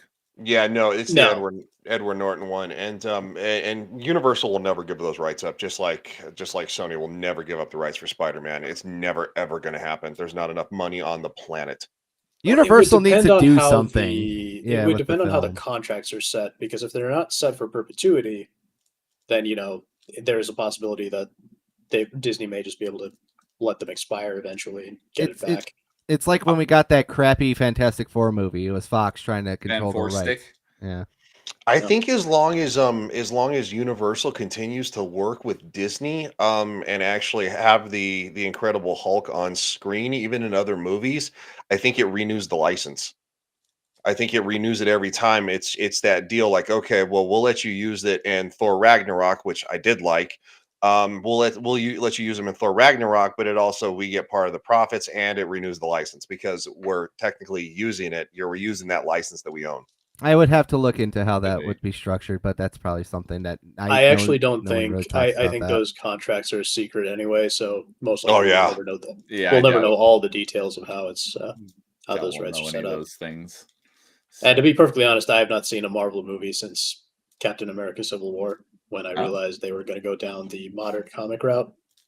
So I feel you on that one. I'm a huge MCU fan.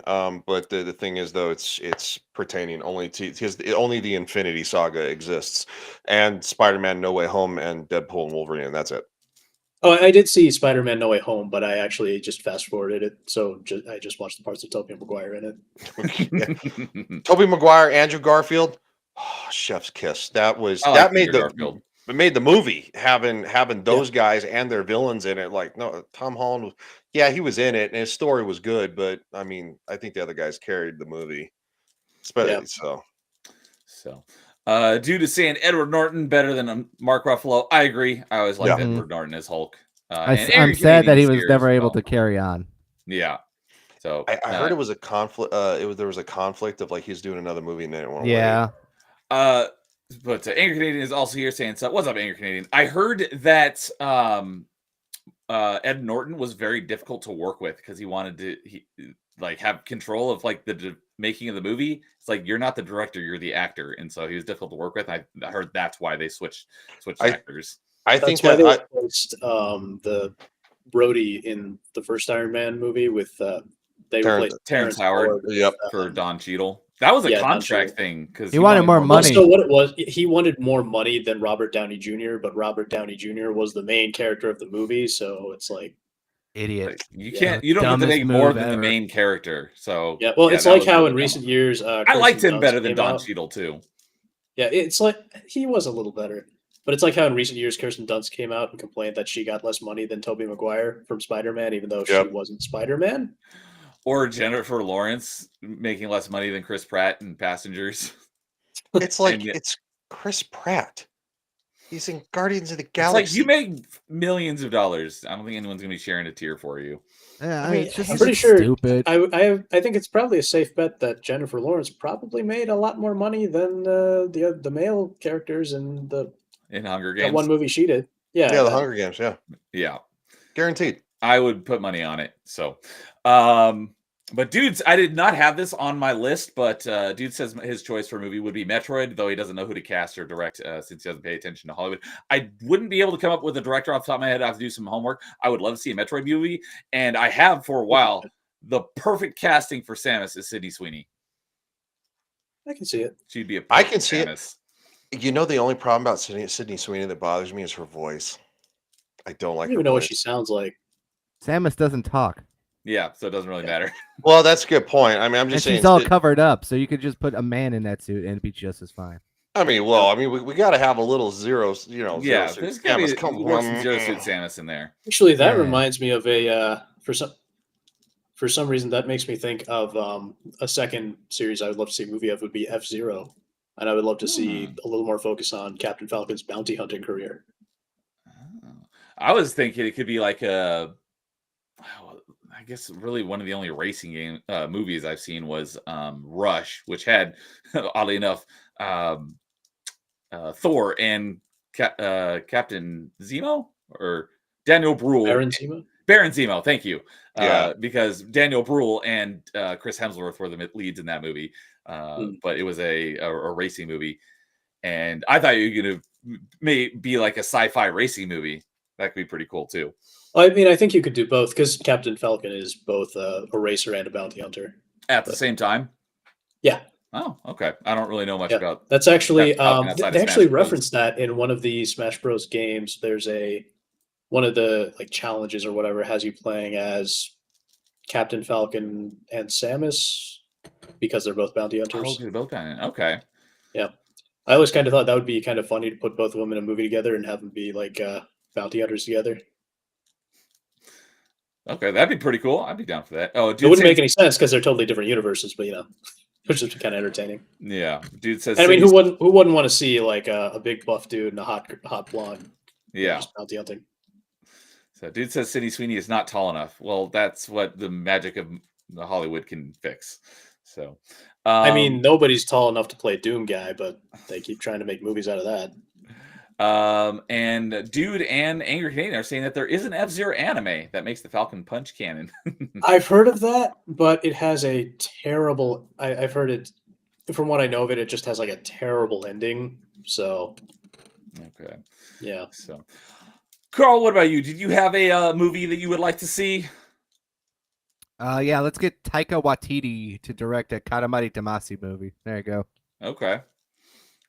I can't tell if Taika Waititi is serious or a meme casting or a meme choice. Well, I think it fits well. I don't know much about that franchise, but I think the fact of Taika Waititi kind of being a meme fits well with that franchise.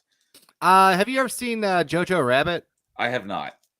It's Well, that's the Hitler one, right? Yeah, that is the Hitler one, and it's actually pretty funny and pretty interesting at the same time because it is basically told from like a little boy who grows up in the Hitler Youth, and he knows nothing about Hitler at all. So he has like this imaginary version of Hitler in his mind and everything else like that. Okay, that sounds pretty funny. Yeah, and it's very, very sad at the end. That's for sure. But yeah, I figured when you look at like Thor Ragnarok and then you see his other stuff, like I just look at Katamari Damacy, which is the whole point is like the king of the cosmos just blows up all the stars randomly for no reason, and you have to play as the little prince to create new stars. And like I feel like if you're gonna make like a crazy over the top movie like that, which I think Taika Waititi knows how to do well from the movies I've seen, I think he could do a good job at that. And like I don't really think you need to actually cast too many people to do any like crazy acting part because it's probably going to be mostly like 3D and mocap and stuff like that. So yeah, I think if you want to go with something that's like an absurd concept of a game, I feel like get down, dog. Taika Waititi could do some really funny stuff with the King of the Cosmos. It's about finding like those over the top actors to probably fit in. So maybe I feel like there's one actor. People know him for his more serious roles, but I feel like he would be probably pretty good as the King of the Cosmos only because he was really good in The Princess and the Frog, and that is Keith David. Oh, I love Keith David. Yeah. Oh, he was great in Saints Row 4. He's great in a lot of things. I love him in everything I've ever seen. Both video games and movies. Yeah, so that's pretty much why I just be like, yeah, Keith David as King of the Cosmos. I feel like he could do a pretty over the top job because he can. That's great. I feel like Keith David like is really great seriously, but when he like just gets a chance to just go like insane and be like crazy, I feel like he really knows how to do it.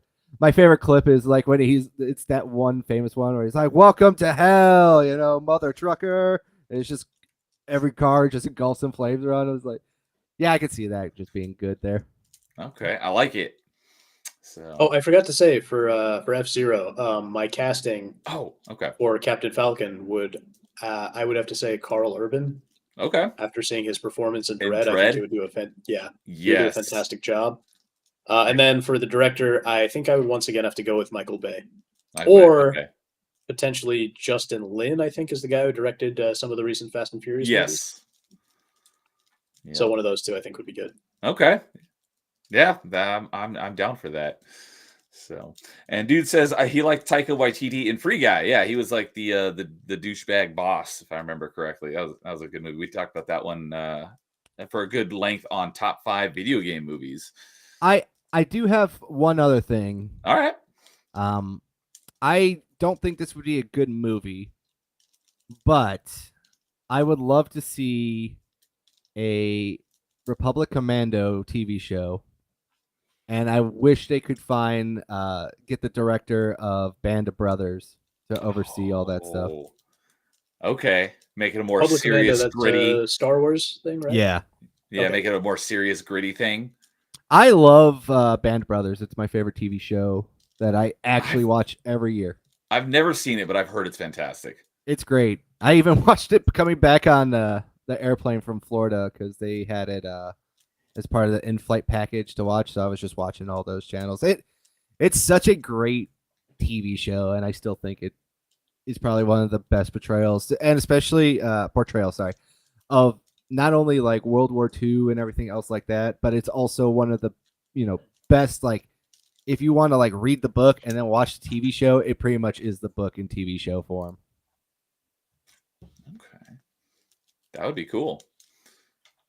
So, all right. Well, since we had a lot of crossover on with Just Cause, the other one that I came up with was, and this doesn't necessarily even have to be tied to the franchise, but I would love to see an Assassin's Creed movie. Obviously, We got one of those. Obviously, there already is one, but we're pretending that one doesn't exist. Yeah, that doesn't count. I don't know what the hell that thing was. So, and what I say, it doesn't even have to be tied to the Assassin's Creed IP, is because leave out the Animus, leave out modern day, have everything take place in, and when I say Assassin's Creed, I mean Assassin's Creed 2 with Ezio being the main character. I would love to see like a revenge tale in, the Renaissance Italy after, it doesn't necessarily even have to be Assassin's Creed. You don't even have to use the same name, but it could, where, someone's entire family gets killed in front of them, and then they swear like an oath, I'm going to get back, and just them training and making connections and stuff and getting their revenge on the people that killed his family. So basically, that's basically the intro to Assassin's Creed 2. So if you wanted to have Animus in it, you could, but I would say just leave that all out and just have everything take place in Renaissance Italy. I would love to watch that movie. That could be great. So for casting, for a young Ezio, I thought Aaron Taylor Johnson could be a great young Ezio. Is he still young? He's about, I would say he's probably about my age, in his 30s, so young-ish. Okay. He's not, he's not like an older guy, so you could shift the timeline a little bit, so he's not necessarily like in his early 20s when this happens. He could be, a little bit, a little bit older before he goes see, into Neil, his you already more said revenge. the kiss of death. You're going to make everyone mad. You could shift the timeline. There you go. You already pissed off everyone. Well, that's why I said it doesn't even necessarily have to be tied to the franchise. It could just be kind of the Assassin's Creed story being the inspiration. But you could make him a little bit older, because my guess from the obviously the first scene in Assassin's Creed 2 is he's being born. We're gonna not that early in his life, but why not? That's crucial details there. My guess, in Assassin's Creed 2, when his family gets killed, he's probably in his early 20s, would be my guess. If it happened maybe in his later 20s, I think Aaron Taylor Johnson is still young enough to pull off, 20s. But I've liked, the first thing I think I ever saw him in was Kick-Ass, and he was kind of like a joke character. I've really liked him. I saw Bullet Train not that long ago, and I loved him in Bullet Train. Everything that I've seen him in lately is I've really liked him. So I thought he could be a good younger Ezio. If you were going to go, because how you would structure it, I don't know it would probably just cover Assassin's Creed 2, but if you were going to make it like a series of movies and cover like Brotherhood and Revelations as he's older, I thought if you were going to go like old Ezio, Keanu Reeves could be awesome for that role. He's right about the right age as well. And then for the director, Chad Stahelski, who directed most of the John Wick movies. Wait, great. isn't Keanu Reeves like almost 60? Yeah. Yeah, I think Ezio's like in Brotherhood, I remember he's like 40-ish, I think. Yeah, well, in Revelations, he's... Well, yeah, but in Revelations, he's like elderly. So... He's geriatric. I want Sylvester Stallone as Leonardo da Vinci. That's my compromise. Hey, yo, he's not Ezio. geriatric. I mean, you play as him in Revelations. He's not geriatric. He can still get around. But I thought if you were going to cover that, his older years, I thought Keanu Reeves would be a great casting for Ezio in his older years. Yeah, that might work for like an older Ezio. So while I was doing homework for this, I was looking at Chad Stahelski's stuff, and he's already in the works on pre-production, so it's very early, but he's already working on 3 video game movies currently, and he's currently working on a Rainbow Six movie. And I've liked the little bit I've seen of him. The John Wick movies have been pretty great, so in his hands, I think these movies could be great. Rainbow Six, Sifu, which that's like right up his alley. That movie is probably going to be awesome. And he's also working on a Ghost of Tsushima movie. So, Yeah, that could work. and wait to he see the sequel himself to was a that. stunt double, and he was actually did some stunt work in a lot of movies as well. So, yeah. So that was my other answer for a movie that I would like to see. So, let's see here. RC show. Oh, Angry Canadians agreeing that a Republic Commando show would be sick. Yep. JT Epsilon's here saying the movie was better than the Ezio trilogy. Oh, get out of here. That movie. First of all, how dare you? That movie. How dare you? It doesn't deserve to be called Assassin's Creed. But dude says he didn't hate the Assassin's Creed movie. Man, what did I come into? Says JT Epsilon. What's up, JT Epsilon? And Snap Rai is here as well, who I will be meeting in a couple weeks in Vegas as well. What's up, Snap? How's it going? Doing well. We were currently just talking about video games we would like to see movies of done well and who would we cast. So. I have to ask, like, what does Snap Rai mean? Like, is like what's your first name? The reason I ask is because I don't know. You don't have to answer that, Snap. You're welcome to keep. I've had girls who are interested in dating me before call me Rai, and I'm like, okay. Well, just saying. Before he changed it, it was Rye, like Rye the Okay. Red. So okay. But he I just just shortened it from Snapple Rai to I was Snap just Rai wondering because, like I said, I've had girls that were interested in me before that have called me Rai, and I'm like, is that a thing? I'm like, I guess it's the thing. It's a term of endearment, but so Rai is a thing. It's not like that uncommon. Oh, I'm just saying. I guess I was just wondering because I've seen it before, and I'm just like, I have to ask. Your name is Ryan, and you said like, yeah, women have called me Rai before, and you're like, does this confuse me still? No, it doesn't confuse me. It's just I wanted to know what it meant to him. Like I know what it means to me. I don't know. It could be a racial slur for all we know. God damn it, Carl! Why you derailing the stream? Hey, Snap answered. Snap Rai was an old band nickname. So there you go. All right, cool. Appreciate That was his it. rock Carl, band nickname. There you go. Carl, I guess the equivalent for you would be Kaka. No, my name's Adam. Short and like Ryan to Rai. Carl's just Carl like Kaka. Carl was like a meme that just started and stuck. My real name's Adam, and I just tell people that. So Okay. Canadian saying, careful to talk too much about EU Star Wars and you summon zealots. He says non-canon EU. That's an oxymoron. EU was canon. Still was. is. Once still lost, the but real now canon. still found. It's like, oh, I was a smoker. Oh, you quit smoking? No, I still smoke, but I was a smoker. It's like, no, it still is. So, all right. So, next. Can I make a joke here? I love when people like get upset about the Star Wars stuff 10 years later now. I'm like, this is like the lost causer argument going on again all over. Yeah, you got Carl here who's a Disney defender. I'm not a Disney defender. I'm just like, man. He's a Comes across that contrarian. way. He's a contrarian. I've seen what he's been doing on Twitter lately. I get it. I get where he's coming from. I'm a guy that be like, just believe in your arguments, people. Don't drop them at the drop of a hat.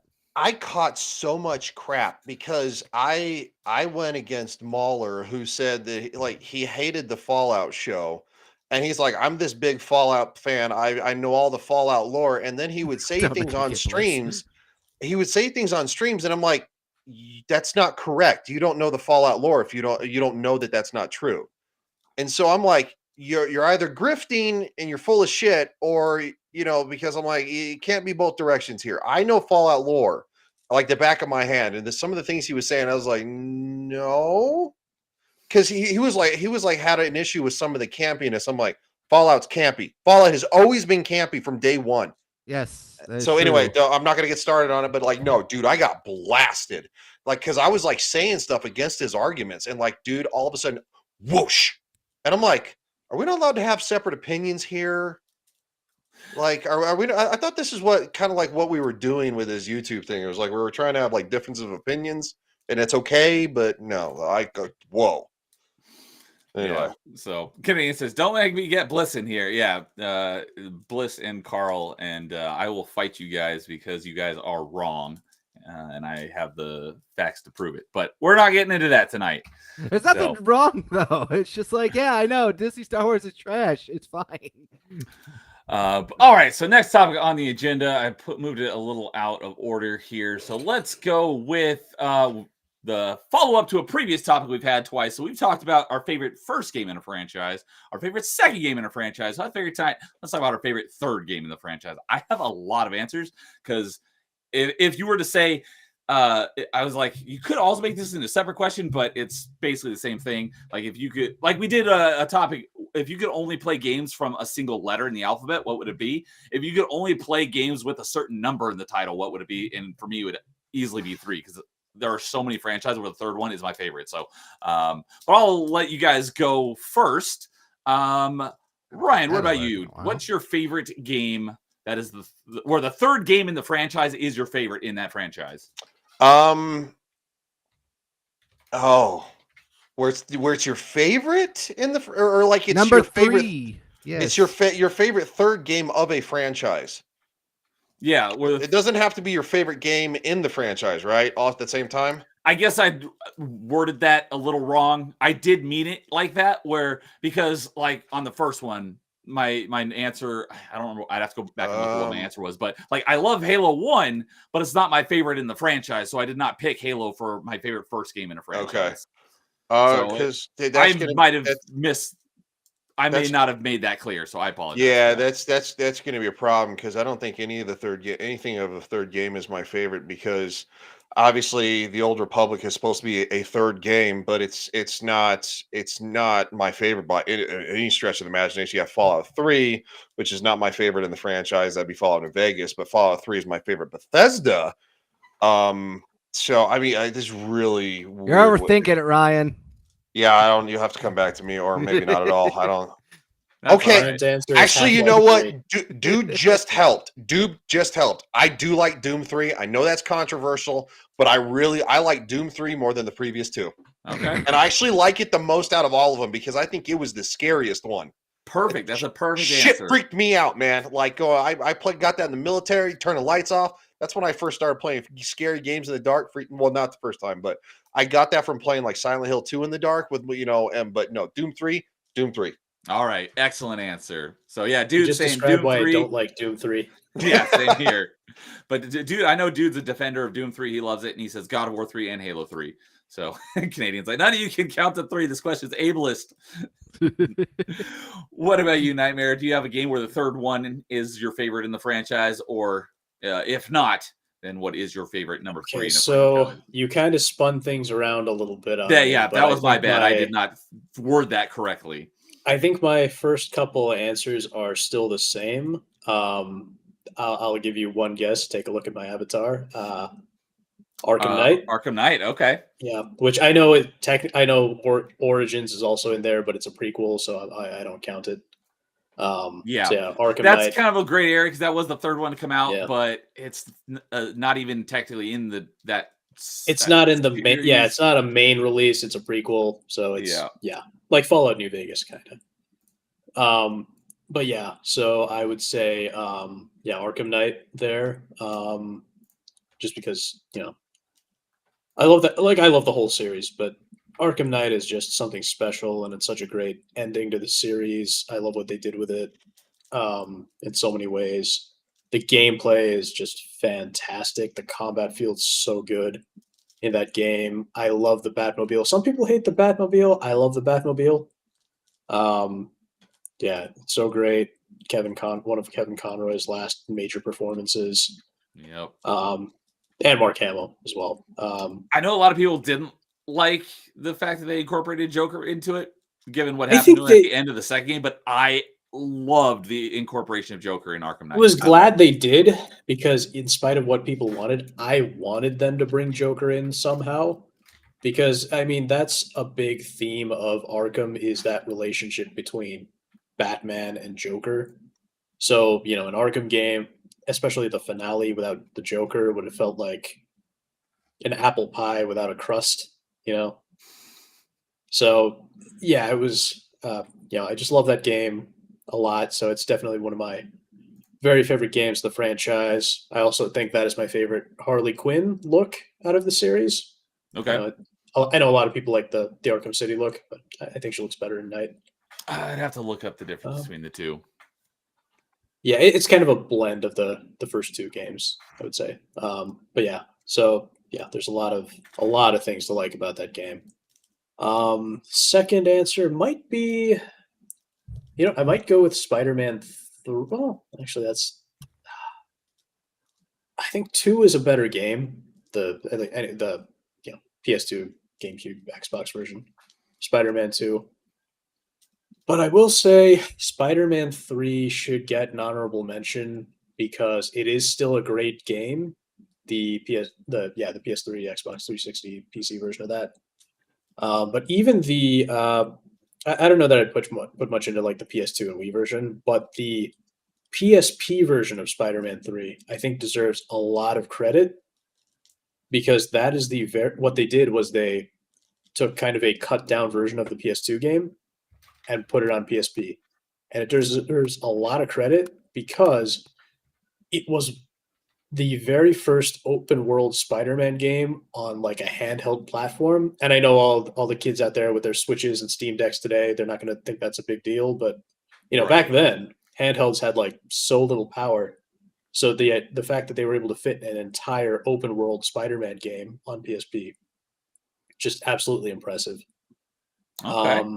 And then one more answer, and this might be kind of a stereotypical answer: Metal Gear Solid 3. But only because it's Metal Gear Solid 3. It's not my favorite Metal Gear game, just my favorite Metal Gear Solid game. Okay. Because my favorite Metal Gear game is Metal Gear Rising. That is the best. Yeah, that's the only Metal Gear game I played. Yeah. I'm sure there are plenty of other answers too. If somebody named the franchise, I'd probably think of it. But yeah, there's the ones I had off the top of my head. Okay. Good stuff. Carl, what about you? What's your favorite or the third of the, or do you have one where the third game is your favorite in the franchise? And if not, then what is your favorite number 3 game? It doesn't even have to have the number 3. It just has to be the third game. Like as Dude is mentioning, I Metroid understand. is the third Yeah, Metroid game, and Link to the Past is the third Zelda game. So I didn't get confused by your comment. I know, but mine are pretty easy though because I have a long-standing love for Halo 3. I say it's still probably one of the only examples of a perfect video game of all time. So that one's like a slam dunk easy one. Obviously, Persona 3. It's my favorite JRPG of all time. Every Persona 3, yes, is the answer, except for maybe the original because it has auto attack. But Persona 3 is, still my favorite JRPG. The first 2 Personas, Carl? I've played the first one. It's not really a Persona game. It's a Shin Megami Tensei game. Yeah. And it's just very heavily fighting based, and there's not really a story. I got bored with it. But Persona 2, I'm trying to do right now. Those are just very hard to get access to because you can really only get them on the Vita for a cheap, decent price right now. Okay, because I have 3, 4, and 5 on Steam, but I've only played 4 and 5. I have never played 1 or 2, and I didn't even realize you could play 1 in English.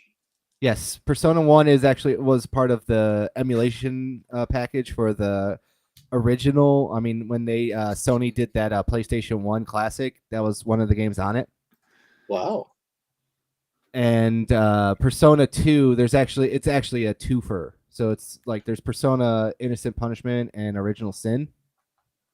So it's actually the only Persona game that has like an actual direct sequel to the thing. And one of them is a prequel, I think, that came out after the sequel. It's kind of weird, but Persona 2 is the only one that's split up in 2 parts. And it's actually a lot easier because you get auto heal after all your battles.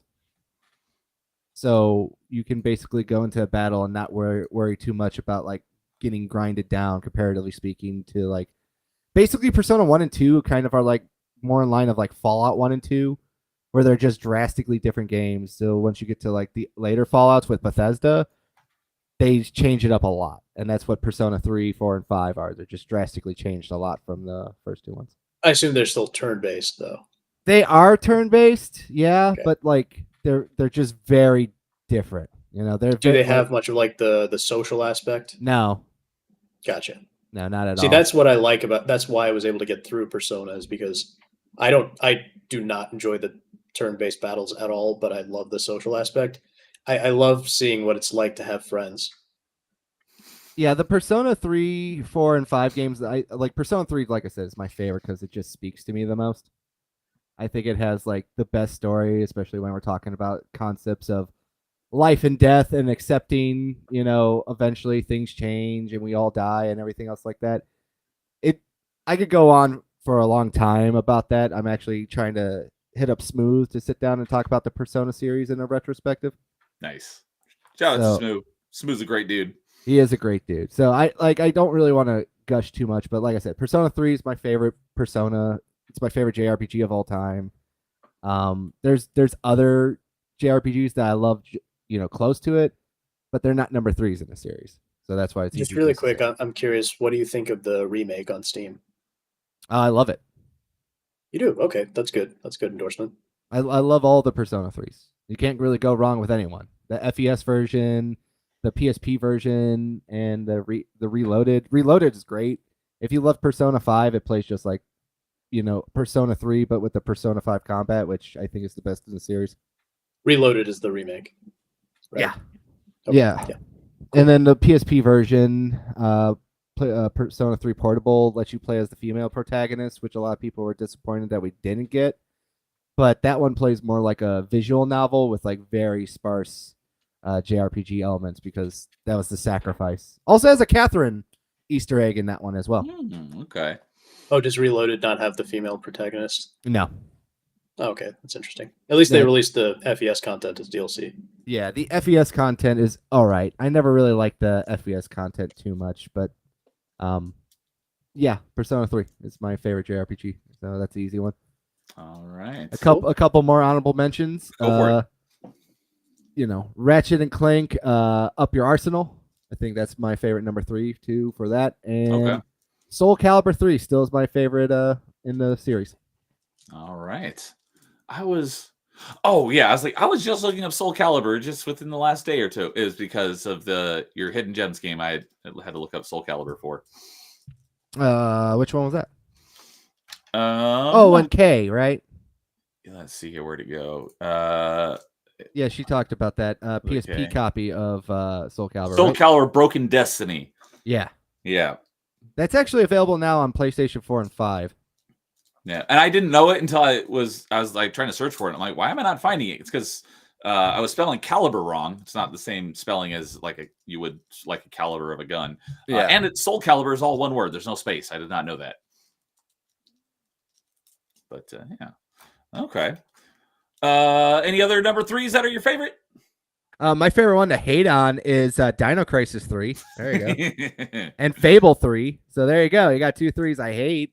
I don't know what this Dino Crisis 3 is you're talking about. I've never heard of that. I don't think it exists. So let's just keep it on Real Games. Nah. We're gonna do this. We're gonna force Mr. Angry Canadian to beat Dino Crisis 2. He just beat Dino Crisis 1 for the first time. Yeah. See, sorry. Go ahead.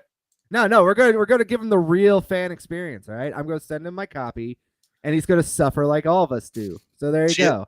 That's ananother reason I want to get an emulator because I want to play Dino Crisis 1 and Dino Crisis 2 again. They're on GOG. And 3. And they're on what? Yeah, 1 and 2 are on GOG. That's how we're playing it. Are you serious? Yeah, they're only $20 too.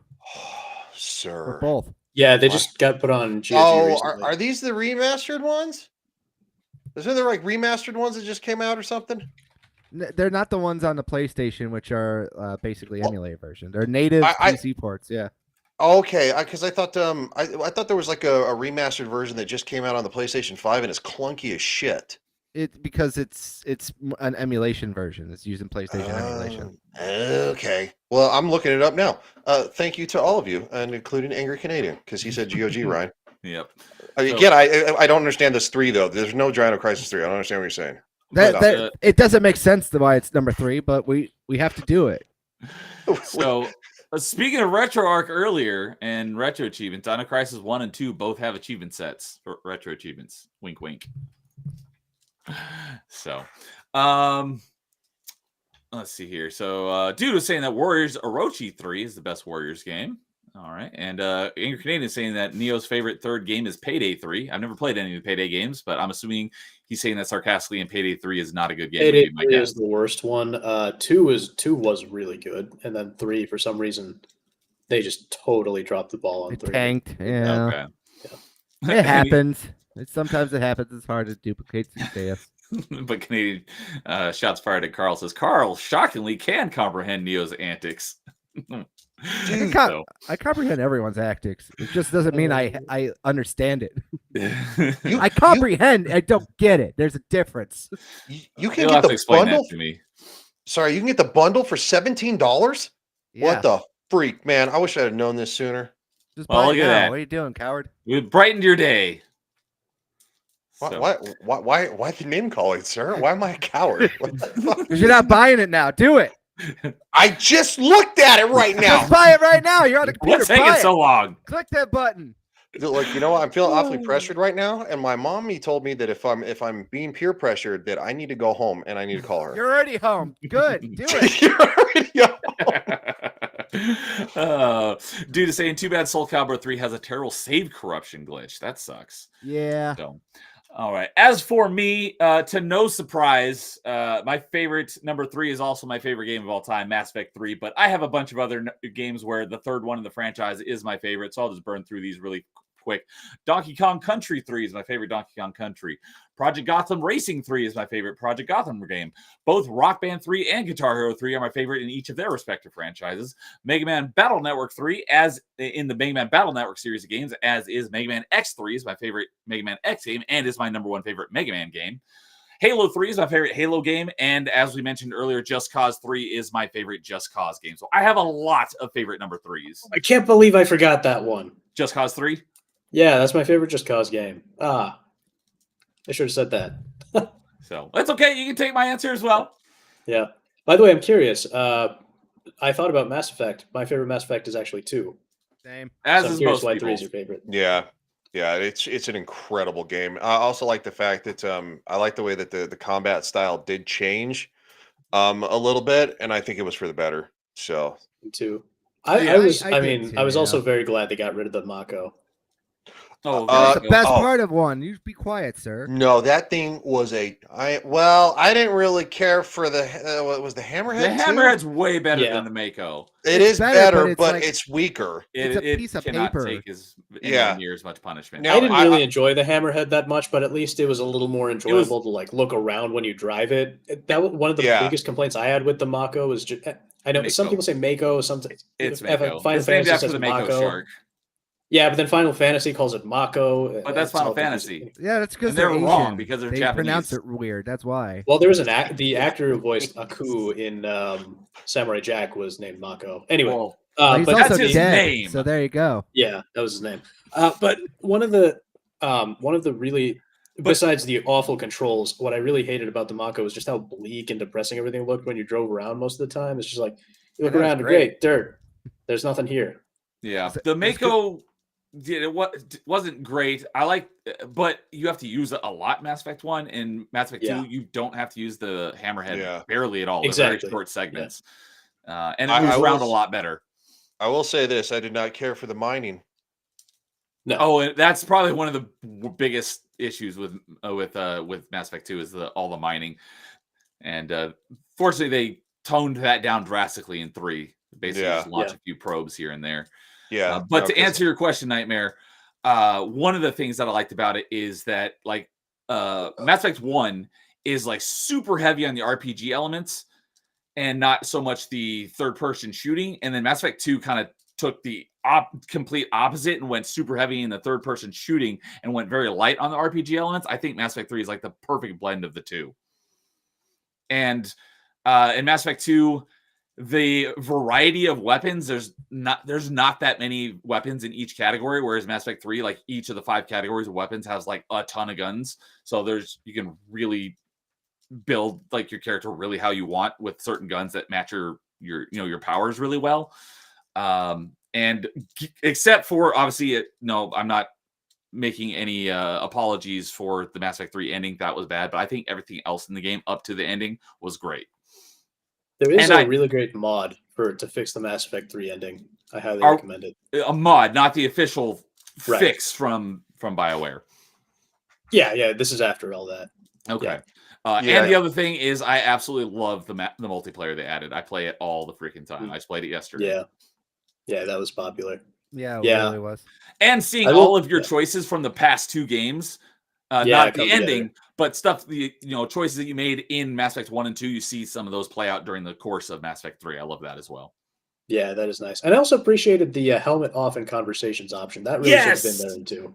Yes, that is really another should have been great there one. in 2. That is probably my biggest gripe with 2 personally, is that you don't have that option. Also, I will say that 2 has a lot of Miranda in it. 3 does not. Yeah, So, I would definitely give you that. She's my number one Mass Effect waifu. Yes. See, that's not a problem for me because I was Ashley. Well, no, I did romance Miranda in the second one because you got to shake it up, right? But as soon as Ashley was back in the third one, I was like, well, this just makes sense because it started with her. So Miranda's so boring. Miranda's not boring, but I just think Ashley, she has a better story arc, and I've actually seen one of my favorite. I've seen a couple streamers play it. Their chat seems to lean a little more one direction, like, oh my god, Ashley's so racist, and I'm like, but by the end of it, she actually has probably one of the best story arcs. Like, you understand that, right? Yeah, you can ask Neo about my defense for Ashley, how everyone even gets her wrong, even with some people who like her. Yeah, Carl can go tism about everyone getting Ashley. Everyone does. She's my Canadians like, oh boy, favorite. Here we go again. She's my absolute favorite. So I thought they were gonna kill her in the third one when she got injured, and I thought, you've got to be. I was like, don't you do it, and then they didn't do it. So I was like, okay, cool. I'm still sticking with Miranda either way. That's fine. Everybody's got their own choice. Yeah. I picked Tally because I'm cool. Oh my god, I was just gonna say the people who pick Tally are weird. Does it shock you? Maybe I kind of get it, but I kind of like her ending up with Garrus. So I don't get it because like every time you're just chill, she could die. Like, I don't get it. Yeah, I know, that's real love right there. Yep, it's real something. It's real love. It's like she could die just for kissing you. That's how she's willing to go. That's mean, ride or die. Yeah, but she also has like her. I guess I'm a 5-finger, 10-finger kind of girl. Listen, Kirk didn't care which hole he stuck it in. All right. I know he didn't care, but it doesn't. He didn't care. So you're in space. It's like, oh yeah, we're gonna go with like the woman with orangutan boobies in the Mass Effect 1 game named Ashley Williams, or the spoiled rich girl with daddy issues in number 2. Hey, we're really breaking don't be the so mold quick here, to guys. dismiss spoiled rich girls with daddy issues. Okay, I've been trying to get one of those for a long time. Yeah, she does. She's a spoiled rich girl with daddy issues. Listen, the real reason I couldn't do it is I have a cousin And named she's Miranda, and that's genetically just weird. After a certain point in time, I just rewatched I the guess episode of Party Chat when we did Mary Bang Kill on our 3 gaming waifus, and Mo Zamboni was on that one, and he had a very similar thing because he has his sister-in-law looks like very similar to Miranda, so that was kind of funny. Yeah, you can't do that. It's like you don't date a girl that has your sister's name. It just doesn't work out. Well, was Miranda the one that he decided to marry? Oh, Mo? No, I'm just kidding. Oh, okay. No, he hasn't actually played Mass Effect yet, so we keep trying to bully him. Well, he says he's going to, and that was like 10 months ago, that stream, and he still has not started Mass Effect. So I constantly try to bully him in saying, "When are you starting Mass Effect?" I kind of get it when you feel a little nervous about getting into like a big franchise, because then it's like, oh, I got to read up or like I got to learn so much about this game and the lore and everything.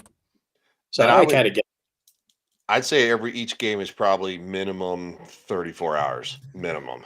Yeah. If I would say that's kind of like an average playthrough where maybe you're not doing everything, but you're doing, a good chunk of it.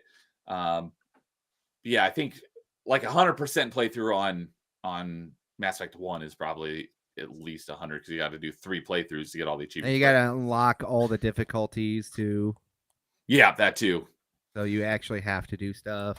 I'm not as psycho as Neo, so I do an average achiever or above achiever a little bit playthrough. Yeah, playing through the game and doing most of the stuff. You're just going, trying to complete the story. I'd say 30 is a pretty good estimate on the time frame on Mass Effect 1. The OG Mass Effect is also the easiest one to get once you get the 2 heat skins and you just hold down the trigger and everything melts away in front of you. They're heat sinks, but yes. I despised the hacking and the lock picking in that first game. Like I would mostly just bypass it because Simon Says. Yeah, I can't stand that. That even existed in the game. It's been so long since I played it. Omnigel, that's all you use. It's just the Omnigel. Yeah, that's what I would use because you would have to time it just right. Else. So Exactly. So it drove me nuts. I was just like, I'm gonna pull my face off because I kept trying to like, and I'm like, I'm hitting the right buttons, but it's not doing it in the rhythm that it wants you to. And I'm like, Yeah. yeah, Mass Effect, the rhythm game. yeah, Great. ugh, How you know a game's Yeah. great? It's got variety. So got a variety of ass. all right. So all right. Second to last question here. Next topic is I don't have anything written down for where this came from, so I think I just thought of it off the top of my head. But Yeah. I think it was because I was thinking about what's that anime? It's one of the few animes I've seen. I might have been talking about it with Nightmare. Sword Art Online. So in the premise of Sword Art Online Oh, this one. Now I remember. Yeah. is people go into this VR game, but once they get in, like this terrorist or whatever like takes over the game, and if tells everyone like if you try to unplug them, they'll die in real life. If they die in the game, they'll die in real life. So that spawned this question. So you're playing a game, and if your character dies in the game, you die in real life. Which game do you have the best chance of surviving? Which one can you beat? Essentially without dying. It has to be a game where your character can actually die. So I was like, that'd be a great topic for party chat. So I mean, die where you can't be like revived or like, or like respawn. Because I mean, every game you can die in, but you like respawn some way. no, like look, good question though. I didn't think about that. So if you like go down, but like your teammate can revive you, then that would not count as dying unless your teammate didn't revive you in time and you bled out. Then that would kill you in real life. So it's essentially one that you mostly play by yourself. So if you die, then you just have to like go to respawn point, or you have to backtrack. Like if your character died and went to like your last save point or a save station or something like that, then when your character died, you would die in real life. But if you if the game has some sort of mechanic where you go down and when your teammates can revive you, then that would not count as dying in real life. What if you play the game solo and you don't have any teammates? Am I the main character or am I like an NPC? No, you'd be the main character. So like some games, like even if you're playing with like your squad mates are NPCs, but they can still revive you. Like the Rainbow Six games, for example, you've got squad mates and you can go down, but your teammates can still revive you. So that would not count. But if your teammates didn't revive you in time, or they all got downed and you're all down at the same time and you have to reload your checkpoint, then that would count as dying. Okay. I'll say two answers. Okay. But one just to play devil's advocate because it probably won't work. But given my level in the game, I would say I'd have the best chance of surviving. But I'll pick another one just in Do you want me to go first or? Sure. Well, so my devil's advocate one that probably is not going to count. I'd have to say Fallout 76 because my character's like level 90 some odd, so I'd have the best chance of surviving. I play by myself. You do die and you would have to go back to like a respawn point. Well, you would have to start from scratch. Oh, scratch? Yeah, because there's no game that you start from scratch. You go back to a previous save point or a previous like no, like I mean, you start at the beginning of the game from like level 1 if it's an RPG. You're not starting with your current save file. You would have to start from the beginning of the game. Probably anything military, to be honest. And the only thing that I want to play recently that actually has any military perspective to it would actually probably be the Thing remake, or remaster, because I was in the military, so I do know the mechanics of actual firearms and combat tactics. Now, I'm not saying I'd survive the monsters, but I probably have the best chance. But so it's probably the Thing remake. Surviving. Okay, remaster. It's not a remake. Remaster. I've heard good things about that one. I have it on my wish list. Oh, I have when to. It goes on a decent sale. Friday, I'm starting my Friday scary streams again. It probably won't be dark because it gets dark pretty late, and I usually go to bed around 9:30ish. It'll get dark until almost 8. So if I'm gonna play a couple hours, but I can close the blinds and pretend. Yeah, Kenny says no New Game Plus. Exactly. You're starting like you just put the game in for the first time. No save data. You're starting from scratch. Okay. Yeah. No, that makes more sense. So, and Kenny says he loves Sword Art Online. It's one of the few animes I've seen. I did like it. He says Halo with the luckiest man alive. I definitely would not pick Halo even at the lowest difficulty. I could probably easily still die or like fall to my death due to some stupid, not watch my foot and all in the middle of a fight. So I definitely would not pick Halo. So, but Okay, Thing, Caboose. okay. What about you, Nightmare? Do you have a game that you think you'd have a good chance of beating without dying? Not having New Game Plus makes it a little more difficult. Yeah. But I might just go with one of the Arkham games, maybe Night on easy mode. Just You've got a because lot of I've experience played in those it. games. I have played those games so many times, and Night is kind of the combat and everything is just the easiest to. It's just like the most fluid and everything, so it's the most the easiest one to not die in. So Is it because you're actually Batman? Go, I mean, just humor me real quick. Go, I'm Batman. Just real fast. Oh, I don't have my AI voice on though. I was just gonna say, I really, really hope you have your Kevin Conroy voice filter like ready to go on the fly. I didn't know you had that. That's awesome. He does have though. one. Yeah. It would have been awesome if you could have flipped that on and been in the Kevin Conroy voice. I'm Batman. That would have been so perfect. It takes 5 minutes to launch. Oh Bummer. man, damn, that's a long time. But it's still cool you have that though. Yeah, we've been on stream when he was. He's got a number of them as well. But yeah, he's done a few of them, and it's great. Okay, all right. Batman Arkham Knight, nice. Dude says he chooses Warframe, but his reasoning would be a story spoiler because I will be starting that at some point coming up here soon as well. So, what about you, Carl? Do you have a game that you feel like you could beat without it killing you in the process? Well, easily Fatal Frame. Fatal Frame. What kind of game is that? It's a survival horror game where you defeat ghosts by taking pictures of them. Oh, I've heard you mention that one before. Yeah, I've talked about it. Fatal Frame 2. Oh, incredible game. Yeah, I just started playing Fatal Frame 1. And I suffer from night blindness, so it's hard for me to play that game. I wonder where can you play that at? Where can you get those at? Because I don't think there's actually an official version on Steam.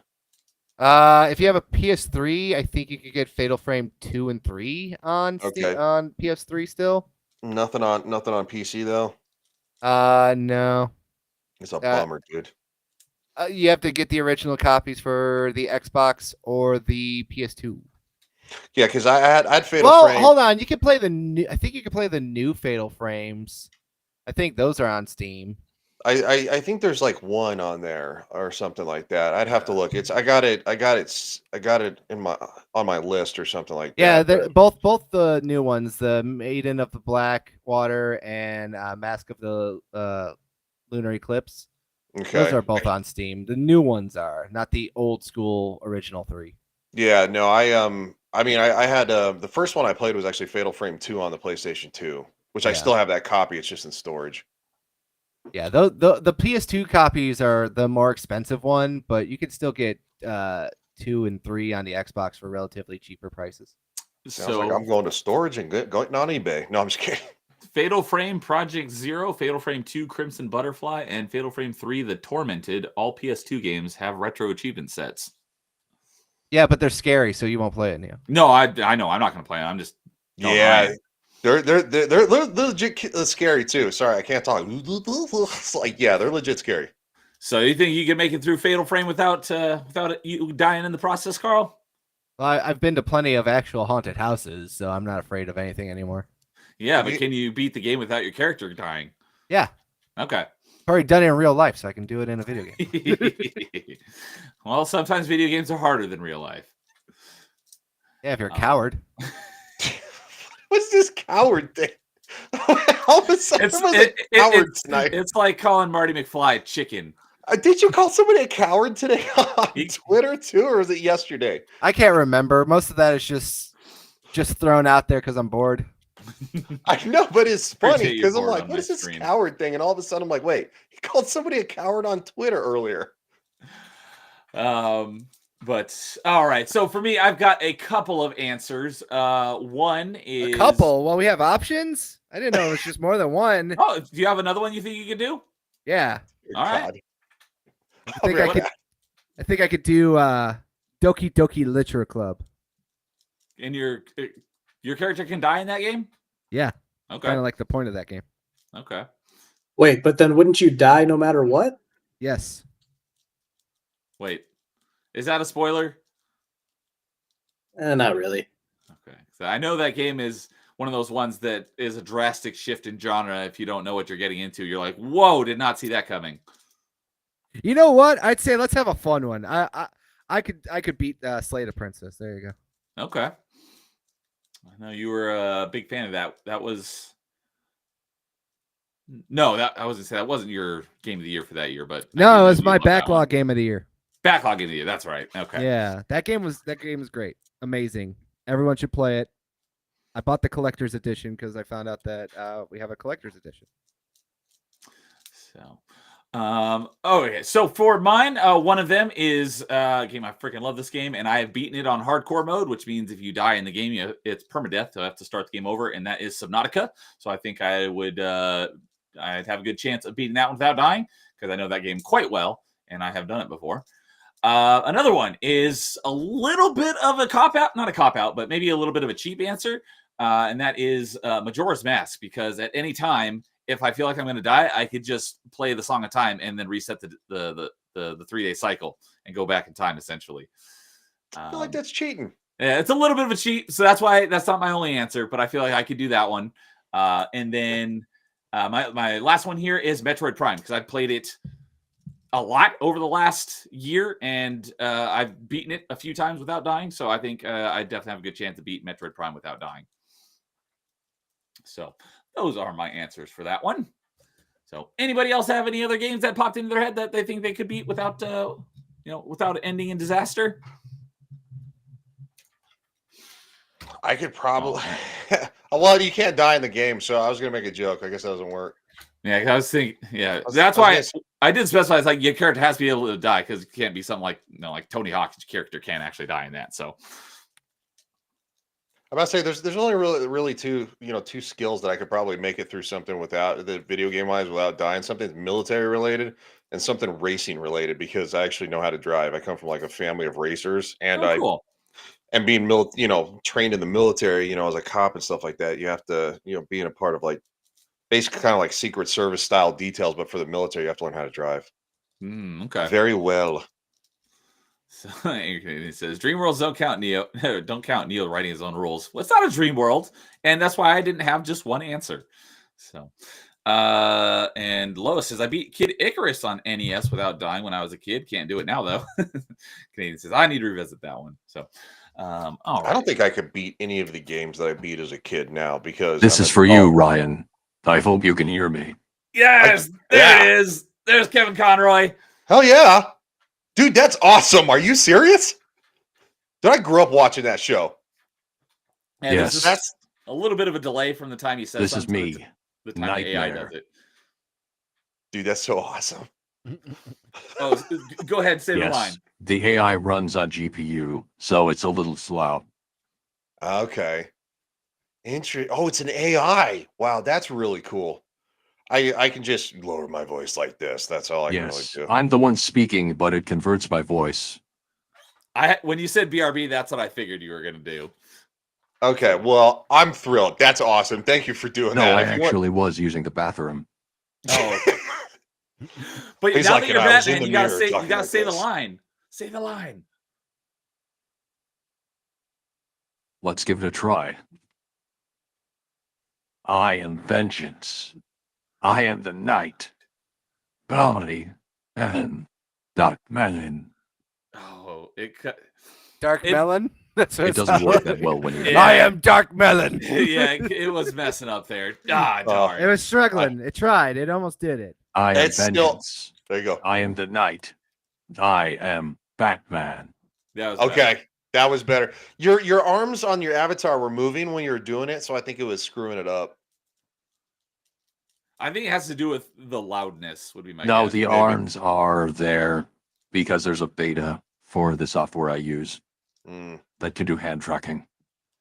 No, that's actually really awesome, though. Like I said, all I do is go, "Oh, I'm Batman." Like it's like that's it. So, So, well, thank you for that, Nightmare. I appreciate you taking the time to do that. Hit the applause button, Neo. You got one. I don't have one. Ryan has one. Ryan, hit the applause button. There we go. okay. Thank you, Ryan. Sometimes it comes in like low, so like I haven't been using it as much. Neil, Well, you need a nut button. That's what you need.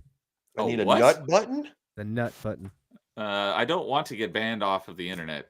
You don't get banned. It just says nut. That's all it says. What do you think I was Just- implying, sir? Oh. What is most people implying when they use that word on the internet? Wasn't there were a series of items called Nut, Super Nut, Ultra Nut, and Max Nut in the Mario and Luigi Superstar Saga? That's At least true. the first one. I wouldn't know. I know Carl would know that. I didn't know that either. So, and Lois is saying that actually I beat one of the recent Trails games without dying on hard mode too. Nice. So, and he's saying Termina is a dream world. It doesn't really exist. Well, none of these worlds really exist, but when did Termina, was it ever a dream world within the Zelda? Like Link's Awakening, that was a dream world, but when was Majora's Mask ever a dream world? Is that I the don't- game I where don't Link remember has a seagull girlfriend? That Link's Awakening, yes. That's the one that is on Canadian's list of hate bonus points if he plays it. You know what? That I take that back for a movie. I want Taika Waititi to direct that game. Direct a Link's Awakening movie. And Cindy Sweeney is the pelican girlfriend, or sorry, the seagull girlfriend. There you go. All right. I guess Sydney Sweeney's resurfacing with everybody because she just broke up with her fiance or whatever. So you're saying there's a chance? I'll be sure to never think about that as a possibility in my life. Thank you. All right. Well, on to our last topic for tonight, and that is our favorite game from the next year. And as we finish off Party Chat with this question every year, every week. Every year, baby. Not even every week. Every episode. Is so last time we talked about 2002. So today we're talking about our favorite games of 2003. There weren't a whole lot of games, in my opinion, that were like top tier in 2003. Because normally I got a whole list of games. I did not have very many games from 2003 to pull from. So, but that's just me. What? Yeah, same actually. You're crazy. All right, Carl. Since it sounds like you got a lot to talk about for games from 2003, let's hear them. Well, first off, we have two really good ones Oh. on this list here. Canadian says he's currently playing Link's Awakening and he's hating it. I don't get it because I love that game. That's the game that got me into Zelda. But go ahead. Like, we got probably like one of the best games of all time on this year, and that is Knights of the Old Republic. Okay, I'm not a huge fan of that game, so. Oh my goodness! And then we got Going Commando by the Ratchet and Clank series. I probably would like. I've always wanted to play the Ratchet and Clank games. I just never had a chance because I never had a PlayStation. You got the best game in this series too, Jak 2 from the Jak and Daxter series, which I think is one of Naughty Dog's best games of all time. Another franchise I would have liked to have played if I had a PlayStation. You have like one of the best licensed games out there. Lord of the Rings: Return of the King came out this year as well, man. I never played the Lord of the Rings games. Oh my Did I goodness! ever, really quick, since you mentioned Jak 2, did I ever tell you Kevin Conroy was in Jak and Daxter 1? I could see it. I think I remember you mentioning that, but yeah, he voices like a random fisherman in the game. I don't. I think it was on a stream that I was watching you. Oh, okay. But yeah, he was a random fisherman in the first game. So just because I was Kevin Conroy for a few minutes back there. Yeah. Shout out to the late great Kevin Conroy. I do have a legit question though. I know I talk about Knights of the Old Republic a lot, but you're really not a fan of that game, or is this just like retaliation because I keep talking about it? No, like I don't have any. He doesn't play RPGs. You got. It's just not that high on my list. I do when you're talking about like story, one of the best stories in the games ever. I just don't care for the game because the gameplay is pretty. He doesn't like real Star Wars. That's what he's saying. It is real Star Wars. I just don't like the gameplay of that game very much. That's what I mean. You don't like real Star Wars. Yes, I do like real Star Wars. Hey, if it makes you feel better, my favorite Star Wars game is Force Unleashed 2. So. Oh, we did talk about that. That's a good. I'd rather play Force Unleashed than Knights of the Old Republic. I mean, all I'm hearing you say is I don't play real Star Wars. Yeah, that's what I'm hearing too. I played Knights of the Old Republic. Fake fan. It's just not Fake that fan. high of a game in my lexicon of games. I'm nothing against it. Grifter. Liar. Knights of the Old Republic's gameplay is not very good. Neo's regretting Sounds this like right a hater, now. man. You a hater. No. Drinking that haterade over there. I'm not hating on anything. I didn't say it's a bad game. I just said I don't care for the gameplay. It's a fantastic story, though. I don't hate it. I don't dislike it. It's just not for me. It's not turn-based, is it? It's essentially turn-based. I call it pseudo-turn-based because It's not turn-based at all. It's you it's queue up whatever the actions sun and then feels they like it. play out. You don't actually control your character in real time. So it's Oh, so kind of like turn-based. Xenoblade. I have no idea. I'm just hearing I'm allergic to fun. Oh. I don't know, There's that- so I- much I better understood games it. to play for Star Wars that have better gameplay than Is Knights this- of the Old Republic. I can Is this see it because if like you're going you to play hate a game Caden? where you Is get- that what it is? Well, If you're I going don't to hate play- Kaden either. If you're going to play a game where you can swing lightsabers around, it should be a real time, hack and slash. kind of Thank thing. you. It is real time. Depends on the time. You can pause the game in the middle of combat. It's not real time. No, actually, I can't make that argument. Forget I said that. Forget I said that. No, I think there's a better way to put that. Yes, there's a better way to phrase what I meant, but he's like, got him, and then he's like, oh wait. If your actions Gretch. don't execute when you hit the button, it's not that. That's the best part about Knights of the Old Republic. You don't know what you're gonna get. It could be a critical hit. It could be a miss. Who knows? that was another thing that drove me nuts. It said miss, miss, miss. I'm like, what do you mean miss? I saw it hit him. It's like the wheel of punishment in the NFL. Who knows? It grazed his armor. He didn't hit. It's like I Glance found- off. But I didn't know any. It was based on like D&D and dice rolls, which I had no knowledge of when I played. So I played actual tabletop RPG Dungeons and Dragons afterwards, and then it gave you a greater appreciation for Knights of the Old Republic. But it's just not, not my favorite game. But it's not bad. I do not hate on it. So don't put words in my mouth. That little thing that we just did there was magic. I like it. Okay, it's like mom and dad are fighting again. I mean, just for the record, you gained two viewers watching the stream during it, so We have to clip that out as a segment. you really should. But yes, I know a lot of people love Knights of the Republic, and it's a lot of people's favorite Star Wars game. It's not even my top 5 favorite Star Wars games. We have a top 5 about that, but it's not a bad game. So that's why I didn't put it on my list of favorite games from 2003. But So yeah, there's a lot of great games still in 2003 that I'm surprised that you guys are saying that. Tony Hawk's Underground, I'm surprised that a lot of people are like, is that on your guys' list at all? I know a lot of people love the Tony Hawk Underground games. Those are the Tony Hawk games I never played, so I can't say. It's because you didn't like Bam Margera. Is that what it was? I was never too fond of him. I can see it now. Not that I kind of like KOTOR. It's not like I disliked him. It's just I wasn't fond of him. You're more of a Steve-O guy. Is that what it was? I've heard that name, but I don't even know who that is. Did you ever watch Jackass growing up? I gotta know this now. I didn't Oh have my Jackass. god! I didn't have MTV, so no, I never watched Jackass. Oh wow! You didn't need to have MTV. I wasn't allowed. You always If knew it like makes a you feel better, friend, I wasn't yeah. allowed to watch MTV. So Well, that's different. I know the only Tony Hawk Johnny game I ever Knoxville, played but that's was- because of the movies he's been in. the I only definitely Tony Hawk watched game I ever Jackass. played was Pro Skater 2 because That's a good one. Spider-Man was in it. Yeah. Ryan, what is it that you just said? I said I definitely watched Jackass. Now, nothing will. I think probably the funniest thing that ever came from the whole Jackass thing was when Mad TV did a spoof of it. And it's like, and this is Kenny Rogers' Jackass, and then of course, like Will Sasso was dressed up like Kenny Rogers, and like the musician, the country musician, and then he did a bunch of Jackass stuff, and it's hysterical. I have So- no idea what you're talking about, but all right. I think what Did you watch Mad TV either? Nope. I might have So- seen like an episode of I've- it once. I've I know seen- Key and Peele both came from there. I've seen a yeah. couple episodes of Mad TV, but I've never. Oh, seen Deborah Jackass. Wilson, the famous black Oh, lady in all those Deborah video games. Wilson. She was She's on in And that. then, everything now. that famous voice actor also came from there. Lamar. Oh, Lamar, Lamar? Jackson, Phil Lamar, Not the yeah, Phil- Phil Lamar. Lamar, Samurai Yeah. Jack. Well, yes, that's not Green what I first looked at Lantern, him, but yeah, he's Osmosis a- Jones. He's a He was really in good Spider-Man actor. 2. The original, like the movie Spider-Man 2. He was in that. He's He was voiced in, a ton of stuff. Pulp Fiction. He was in Pulp Fiction too. The movie, like Nice. the actual Pulp Fiction movie. Yeah. Oh. He's the black guy they shoot in the back of their car. I'm not Yeah. gonna. I mean, in I'm not Spider-Man gonna 2, he's mention just anything like about one of the Pulp random Fiction because we'll passengers go on on the another train. tangent. So. I was gonna say this, Definitely went on a tangent.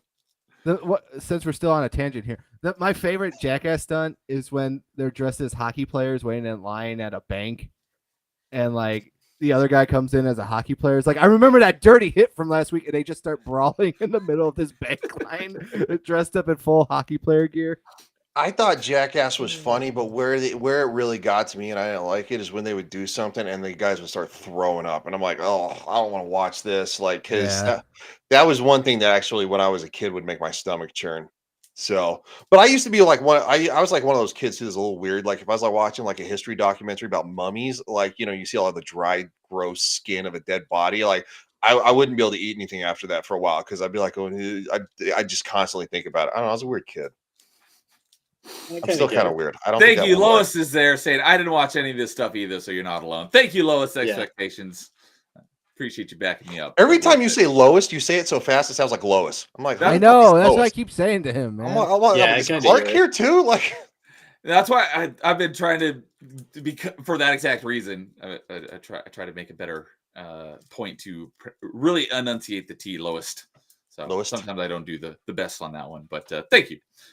Like I said, there's like so many good games over here. I'm just kind of like looking through this list here, but like probably one of the best clones ever made.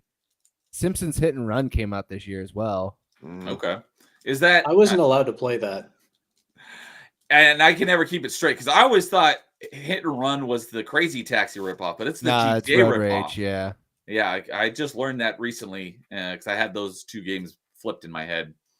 Also, one more game too. Probably the most controversial game came out during this time too. Manhunt for Rockstar. Do you remember that game?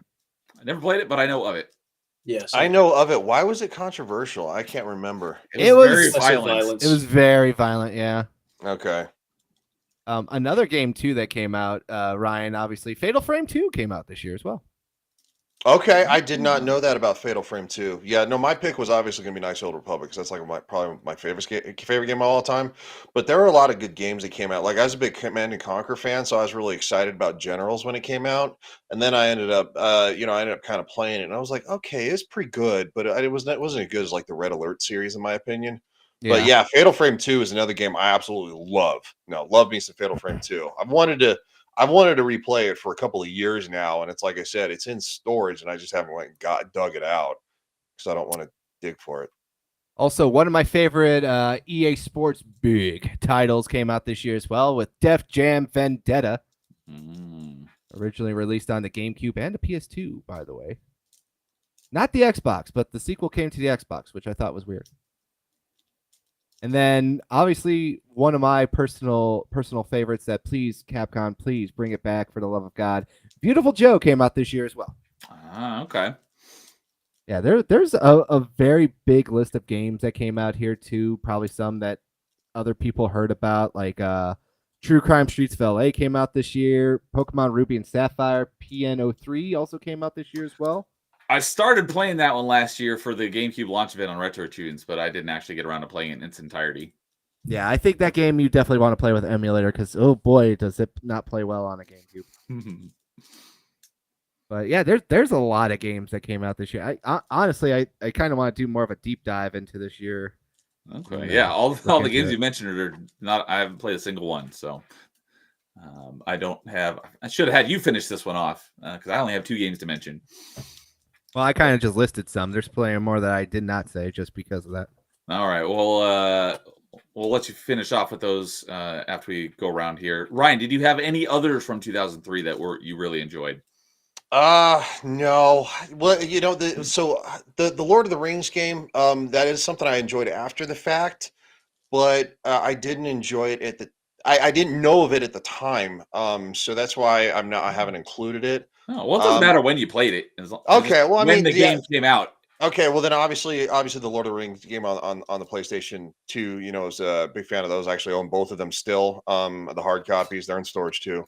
And what was another one I was thinking of? Command and Conquer, Medal of Honor, World at War. I'm a big fan of the Medal of Honor games. I can't stand Call of Duty. I think it's probably one of the worst franchises in the history of the world, and I wish it'd go away. except for Black Ops and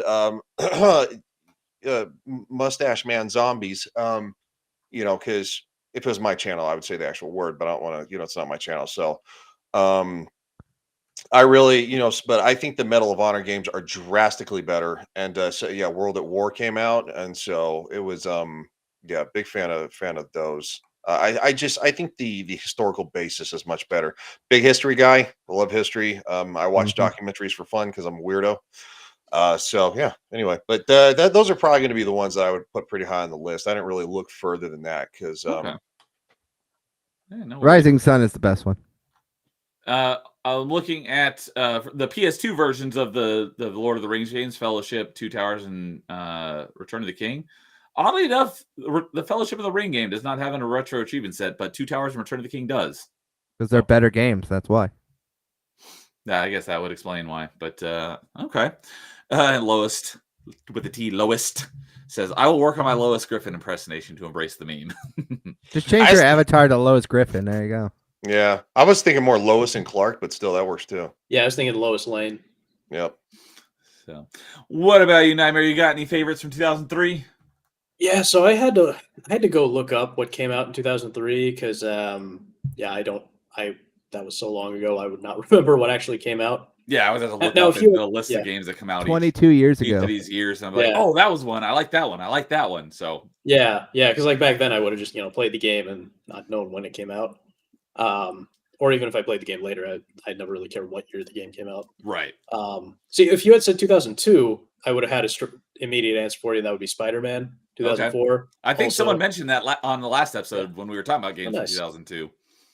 Nice. Yeah, and then 2004, of course, it would be Spider-Man 2, but 2003 there was no Spider-Man release. So I had to look around a little bit. And All right, see you later, Lois. He's got to run for his own stream. So thanks for hanging out. You have a good one. We will see you later. Have a great stream. Hasta luego.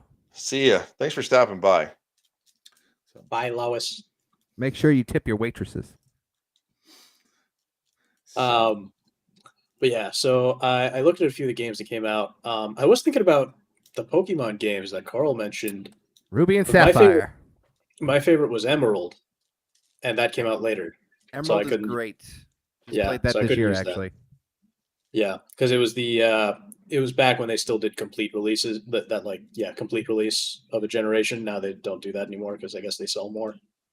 And it was the one generation where you actually had a father, so that was kind of cool. Oh yeah, we talked about that on Open Mic. Yeah. But yeah, so I looked through a few of them. I will give a special shout out to a game I've never actually played, but it's kicked off a bunch. Dead or Alive Extreme. That was the first Dead or Alive Extreme came out that year, apparently. Oh, okay. But Beach yeah, volleyball. so yes. The Gooners. And now we get games we can't even play in America. But yeah, so Didn't the third one only get released in Japan?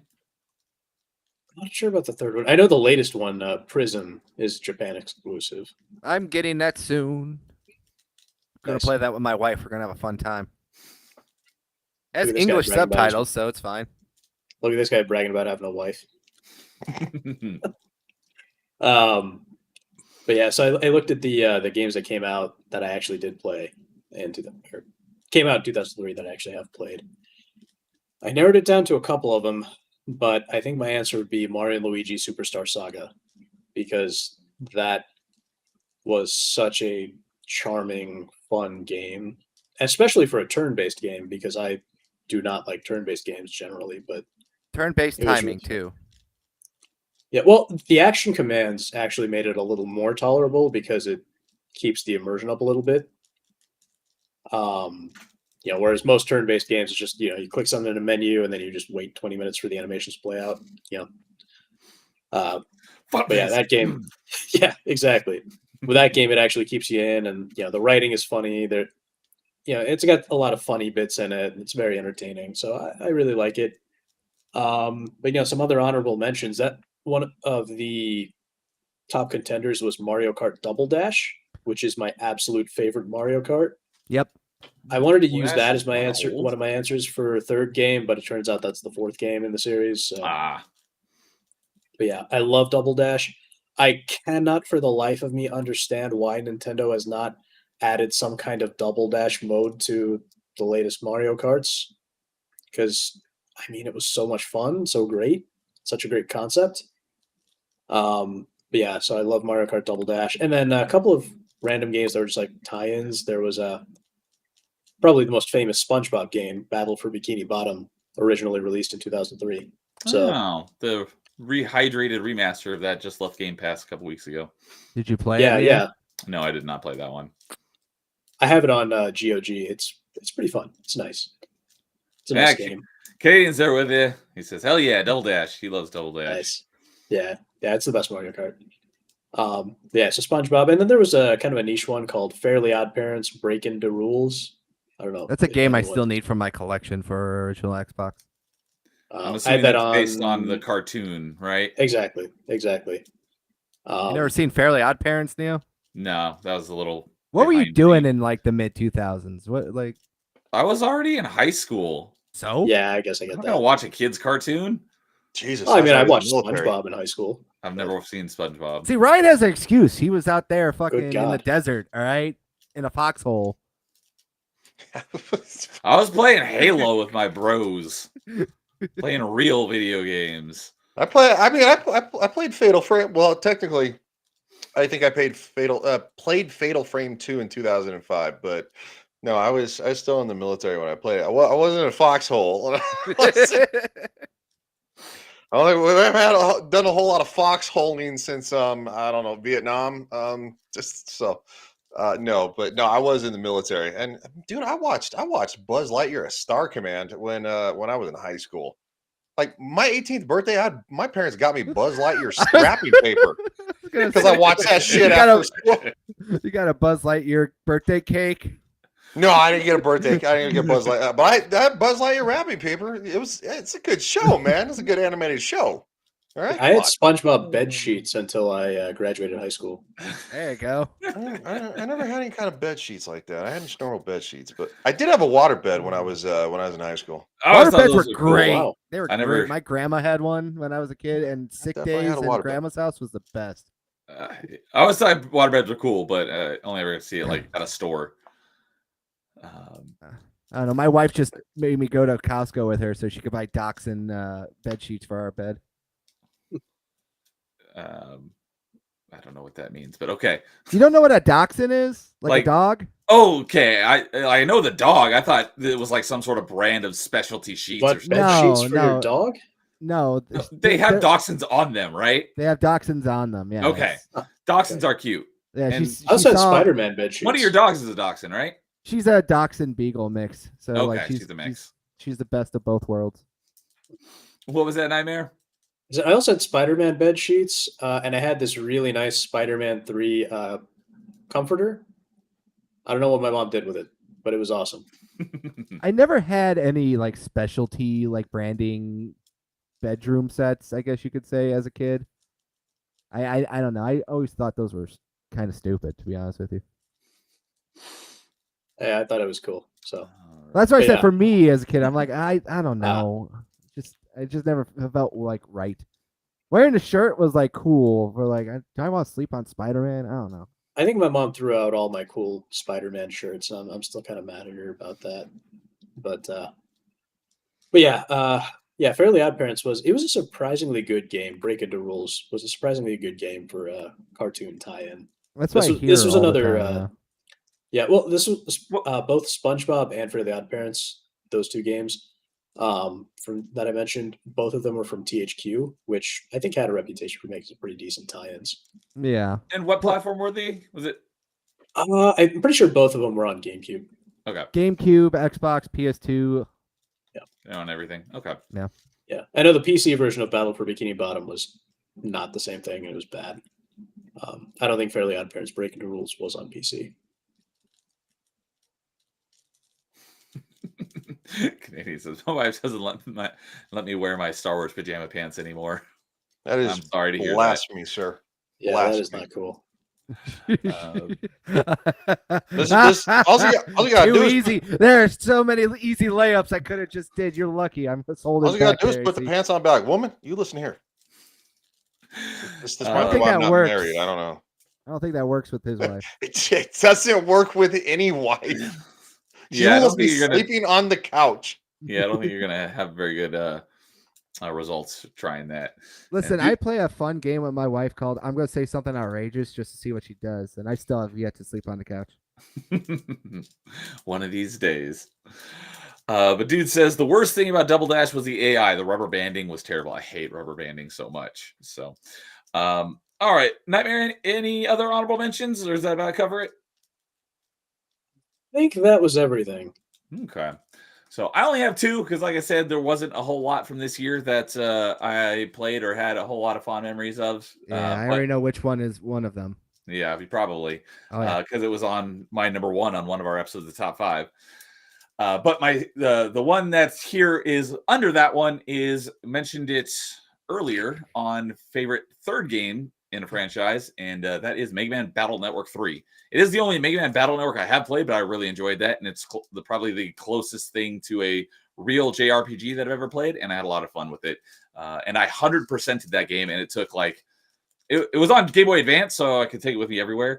And the annoying thing was, I don't know how many hours I put into it because the in-game clock stopped counting at 99 hours and 59 minutes, and I probably played another at least 100 hours after that. So I have no idea how many hours I actually played. This is a long JRPG, and they only put 2 digits in the hour count. It's like, why not make that 3? It's a long game. So I don't know how many hours I put into that, but I like that one a lot. But my favorite game easily of 2003 is also my favorite Star Wars game of all time, and that is Star Wars Jedi Academy, which I'm assuming that's what you were referring to, Carl. Yep. Yeah. Because it was one of the games that I really did enjoy, and I still very much enjoy too. In fact, I think I might want to go back and play it this year. I'm going to be playing through the whole franchise from Dark Forces up to Jedi Outcast game, because it's been way too long since I played any. Although I did play Jedi Outcast last year on the GameCube version, but the GameCube, because of retro achievements, the GameCube version is not very good. That's the first time I played anything other than the PC version, and I'm very much looking forward to playing the PC version again. But I do plan to play through that whole franchise again at some point this year, because that's my favorite Star Wars franchise, and Jedi Academy is a favorite Star Wars game, and that game is great. And Jedi Outcast and Jedi Academy are still to this day the only Star Wars games that have gotten lightsabers correct. And that's why they're so great. Yep. So, but so those are my favorite games of 2003. So go ahead, Carl, finish us off with a few other of your honorable mentions, and then we'll wrap it up. Oh, no, we don't need to do that. I blabbered enough. Okay. All right. Well, with that, that'll be the end of episode, 36? So thank you again, Nightmare, for joining me for another great stream, and my awesome co-hosts here, Carl and Ryan as well. So I'll go around the horn here and let everyone plug whatever they got going on. So Nightmare, what do you got to plug? Yeah. So you can find my channel. Well, I have a YouTube channel. It's also Rumble, Next, Odyssey, all that stuff. Slightly different name on every platform. But the channel is called Amazing Comics. Easiest way to find any of them is just to go to the website I use, amazingcomics.info, and then all the links are right there. You can pick whichever platform you like. I will have a video out soon, TM. I'm still working on the editing. Editing is hard, man. Yeah, that's why I just do streams and I don't do videos.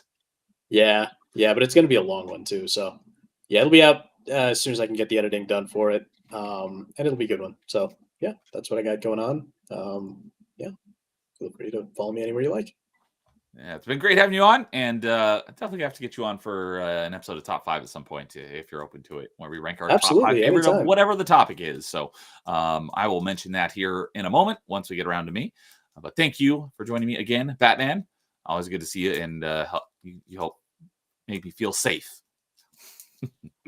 So, Ryan, what do you got going on?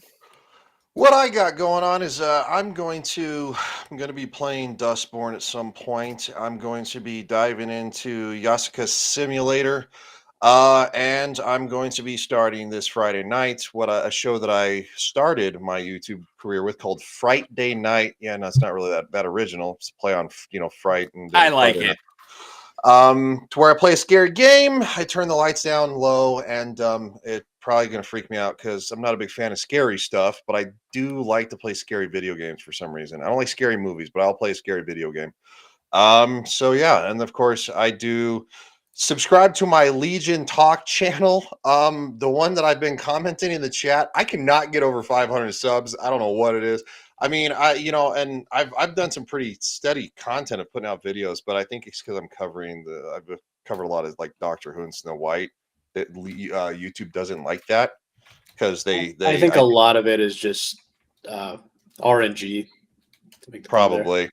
So, and I've also heard that doing live streams and stuff like that, they mess with you. So it's like, anyway, it's one of those things. I'm trying to push that, but I'm just gonna do me. I'm in it to have fun, and so it's not like because I have a main channel that is monetized, and I don't do a whole lot of stuff with it, and I really should because I could actually make money there. But I enjoy doing the other stuff more. So anyway, that's enough about me. But yeah. So anyway, if you want to watch me play Dustborn, probably tomorrow at some point in time, I'm going to try to get past 40 minutes. Of course, I'm not going to do what I did last time, but at the same time, the game was so bad that I might not make it anyway.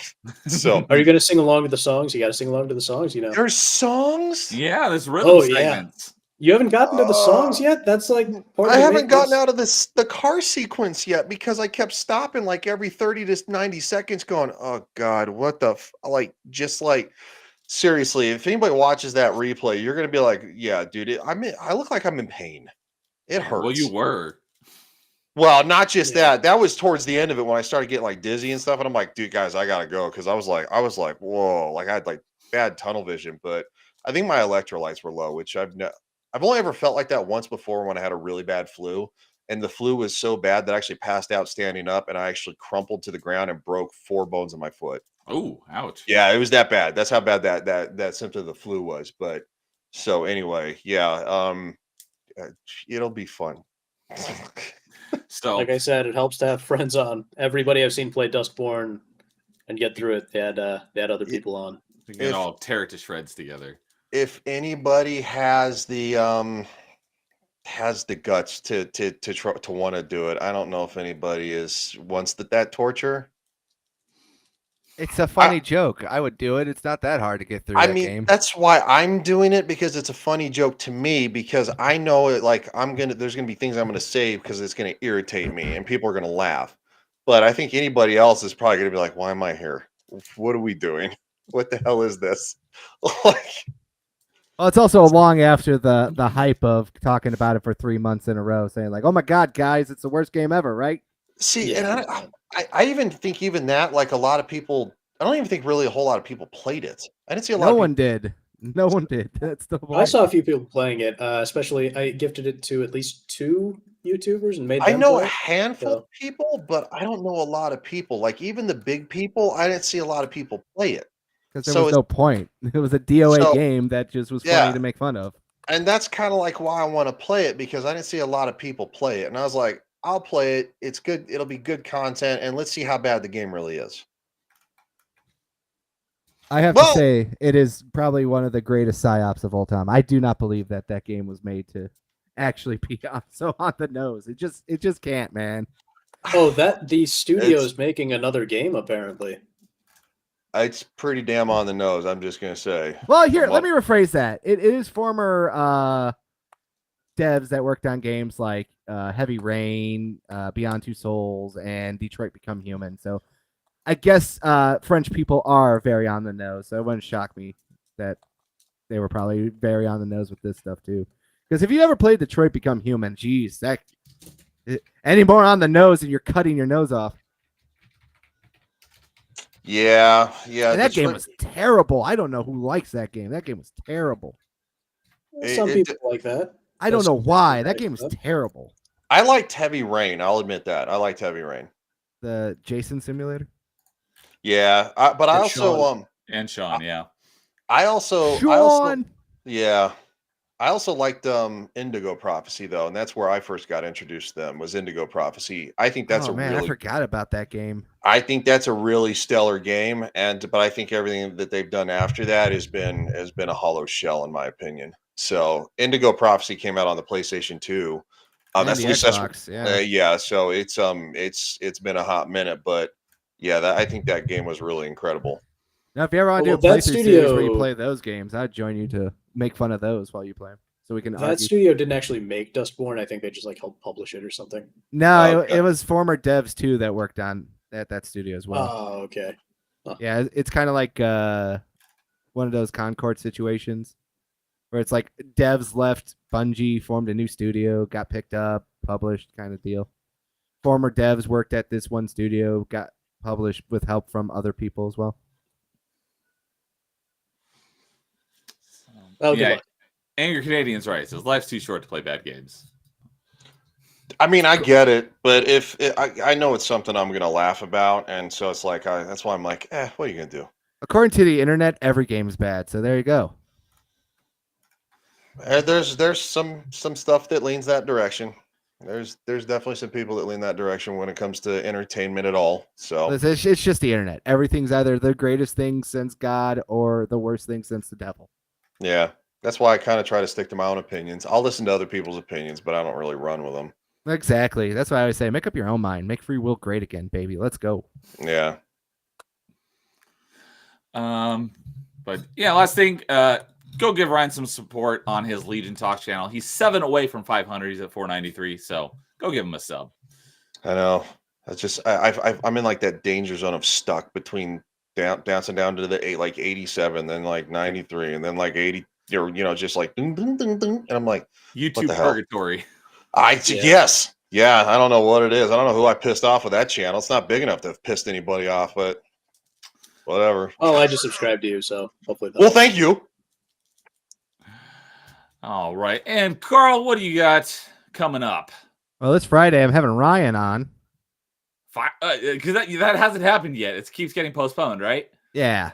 I was fashionably late last. I'm like 3 months fashionably late, I think, at this point. So Yeah. it's so it's finally going to happen. Sweet. You talk. Sorry. That's fine. He's just on super Pollock time, so he's just super late on this one. That's all. We can't say that because we're friends with Paul. Exactly. And my stepdad's Polish, so there you go. That you're double covered. Yeah. No, but like finally we're going to have Ryan on. Obviously, we're going to talk about video games. We're going to finally sit down and actually talk history because we're going to have a really good chat about that. Obviously, I'm a history major, so it's always a really great thing to talk about that. And of course, video games, and obviously whatever else we talk about, because apparently I have a good chance of like getting people to talk. I've been told, so very looking forward to that as well. Plus, it's been long overdue, Yes, it has. It's been very long overdue. So it's gonna be a lot of fun. I'm looking forward to it. Well, what time is it again? To remind everybody. 7 p.m. Central, but it's if I need to, I can always push it back, just to accommodate you better. So yeah, so 6. Oh no, 6 p.m. is fine. Yeah. That's So, 6 yeah. p.m. for me. So that actually works perfectly. Because if we want to go a couple of hours, let's do it. Yeah, exactly. I usually do 3 hours max, so there you go. So yeah, and I mean, obviously we just sat here for 3 hours. I'm down with that. It ain't gonna bother me none. Yeah, so I'm looking forward to that Friday. Obviously, Me too. Ryan. We've definitely Me too. it's been very fun doing this show with you, and Neo's been on so many times. I'm like, well, we got to get Ryan on. Come on. Yeah, I've been looking forward to you guys doing a stream. And, Yeah, and we no. could say all the gamer words too. There you go. No, it was one of those things that actually before you asked me the other day, I actually thought about it and I was going to message you, and then you actually messaged me like a day or two later. Yeah, and you're 'cause- like, "Hey man." So Yeah, I was like, you- "Well, it worked." I think it's because, like you said, you messaged me a while back, and it's like, hey man, I got everything ready to go, so like, let's try to reschedule it. And then Yeah. obviously all the stuff happened with my mom and everything else, and I'm just Yep. trying to work out my life, and it's like, yeah, I could do it. Let's do it. So this Friday it's gonna happen. So I'm excited about that. Obviously, I think Ryan and I have very similar views on a lot of things, and it's gonna be fun because we could get Neo to get mad, and it's fun. Oh, So now- you definitely got that accomplished tonight. It's all with love. It's all with love, obviously. I don't understand why he hates fun so much. I just don't get it. I don't hate fun. I had And- fun once and it was awful. And then this Saturday, I'm actually having a special guest. His name is Leo Dixon. And what he is he is a VTuber who also streams video game content, makes music, and this is the real reason how I found him. He does sumo wrestling content. Oh, Oh, okay. Remember hearing you mention that. Yeah, so he's going to be on this Saturday at 9 p.m. Central Time. We're going to talk about, obviously, his career, his Twitch channel, his YouTube channel, and we're going to talk sumo wrestling. So if you want to learn all the fun facts about fat men fighting, this is definitely the show to be on, because he's the person that I found when I was kind of done with just watching like the Grand Sumo highlights that the NHK post every day. He usually does when the giant tournaments come around for the sumos. He will start streaming at 5 p.m. Central Time, and he'll go all the way to 3 a.m. Central Time, because that's what it is over there in Japan for the sumo tournaments. So if you're very interested in that, to stop by, learn about sumo wrestling, video games, and of course, there will be some sports talk, Nia. I know you're going to hate that, but there'll definitely be some fun bonding, because I know he's a Giants fan. So we can joke about our team suffering in purgatory for the last 5 years. Which Giants? The football. Okay. Is there another one? Yeah, San Francisco. Baseball. San Francisco Giants. Oh, okay. They're popular near me. Yeah, so that's all I really got. Besides that, might stream a game next week, depending on what goes on with my mom's chemo. But got some other people lined up, but we're gonna verify that when it gets over there. So that's really all I have to say. Thank you again. All right. As for myself, I'll be back here tomorrow night with some more Ninja Gaiden Black, because I'm making my way through that. And then Thursday night, Dude and I will be doing our monthly Achievement Chasers episode, where we talk about our achievements over the course of March. And he just came in and said, "Ew, sports ball." I agree.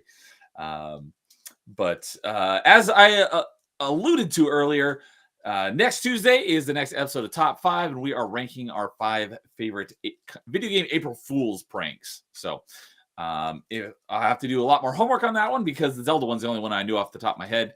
But I'm sure there are others. I just can't think of them because it's been so long since I thought about them. But no one said they want to join us for that one. So if anyone does have any and they want to hop on that stream with us, let me or Jason know. So what is it for? Again? We're ranking our top 5 favorite video game April Fool's pranks. So like the Zelda trailer we watched earlier, that would be one of them. So, but yeah, so that'll are there that many of them? Really? I didn't know that. There are, because that when we were going over topics, backstage a few weeks ago, I was like, "Are there really that many?" And off the top of his head, Jason listed like 8, and I'm like, "Oh, okay. Well, then, yeah, I guess there is enough." Oh, I wish I knew more about the ones that came out. I mean, I'd jump on if I could, but I don't know anything about that. So it's like, yeah, I'd be worthless. I'd be like, "Oh, yeah, that's a good one. That sounds nice." Yep. And then lastly, I don't know if there will be a party chat in 2 weeks, because that's the week of Vegas. So I'm pretty sure there's going to be, but I just can't say definitively yet. I have to get that figured out. So we may have an off week. So, but I will let everyone know once I've got the details nailed down whether there'll be party chat on that week. If we do, it may not be on Tuesday. So I'll have to talk to you guys if you're even able to join, because I don't know how that's all going to work. But yeah, so that will be it for tonight's party chat. Thanks for joining us, both everyone on the panel and everyone in chat. Appreciate you guys hanging out with us and talking as we talk video games for a couple hours. And you all have a good night, and we will see you next time. And because Restream was weird and dropped all my clips, I don't have my outro thing, my logo. So have a good night. We'll see you next time. As always, in the meantime, game on.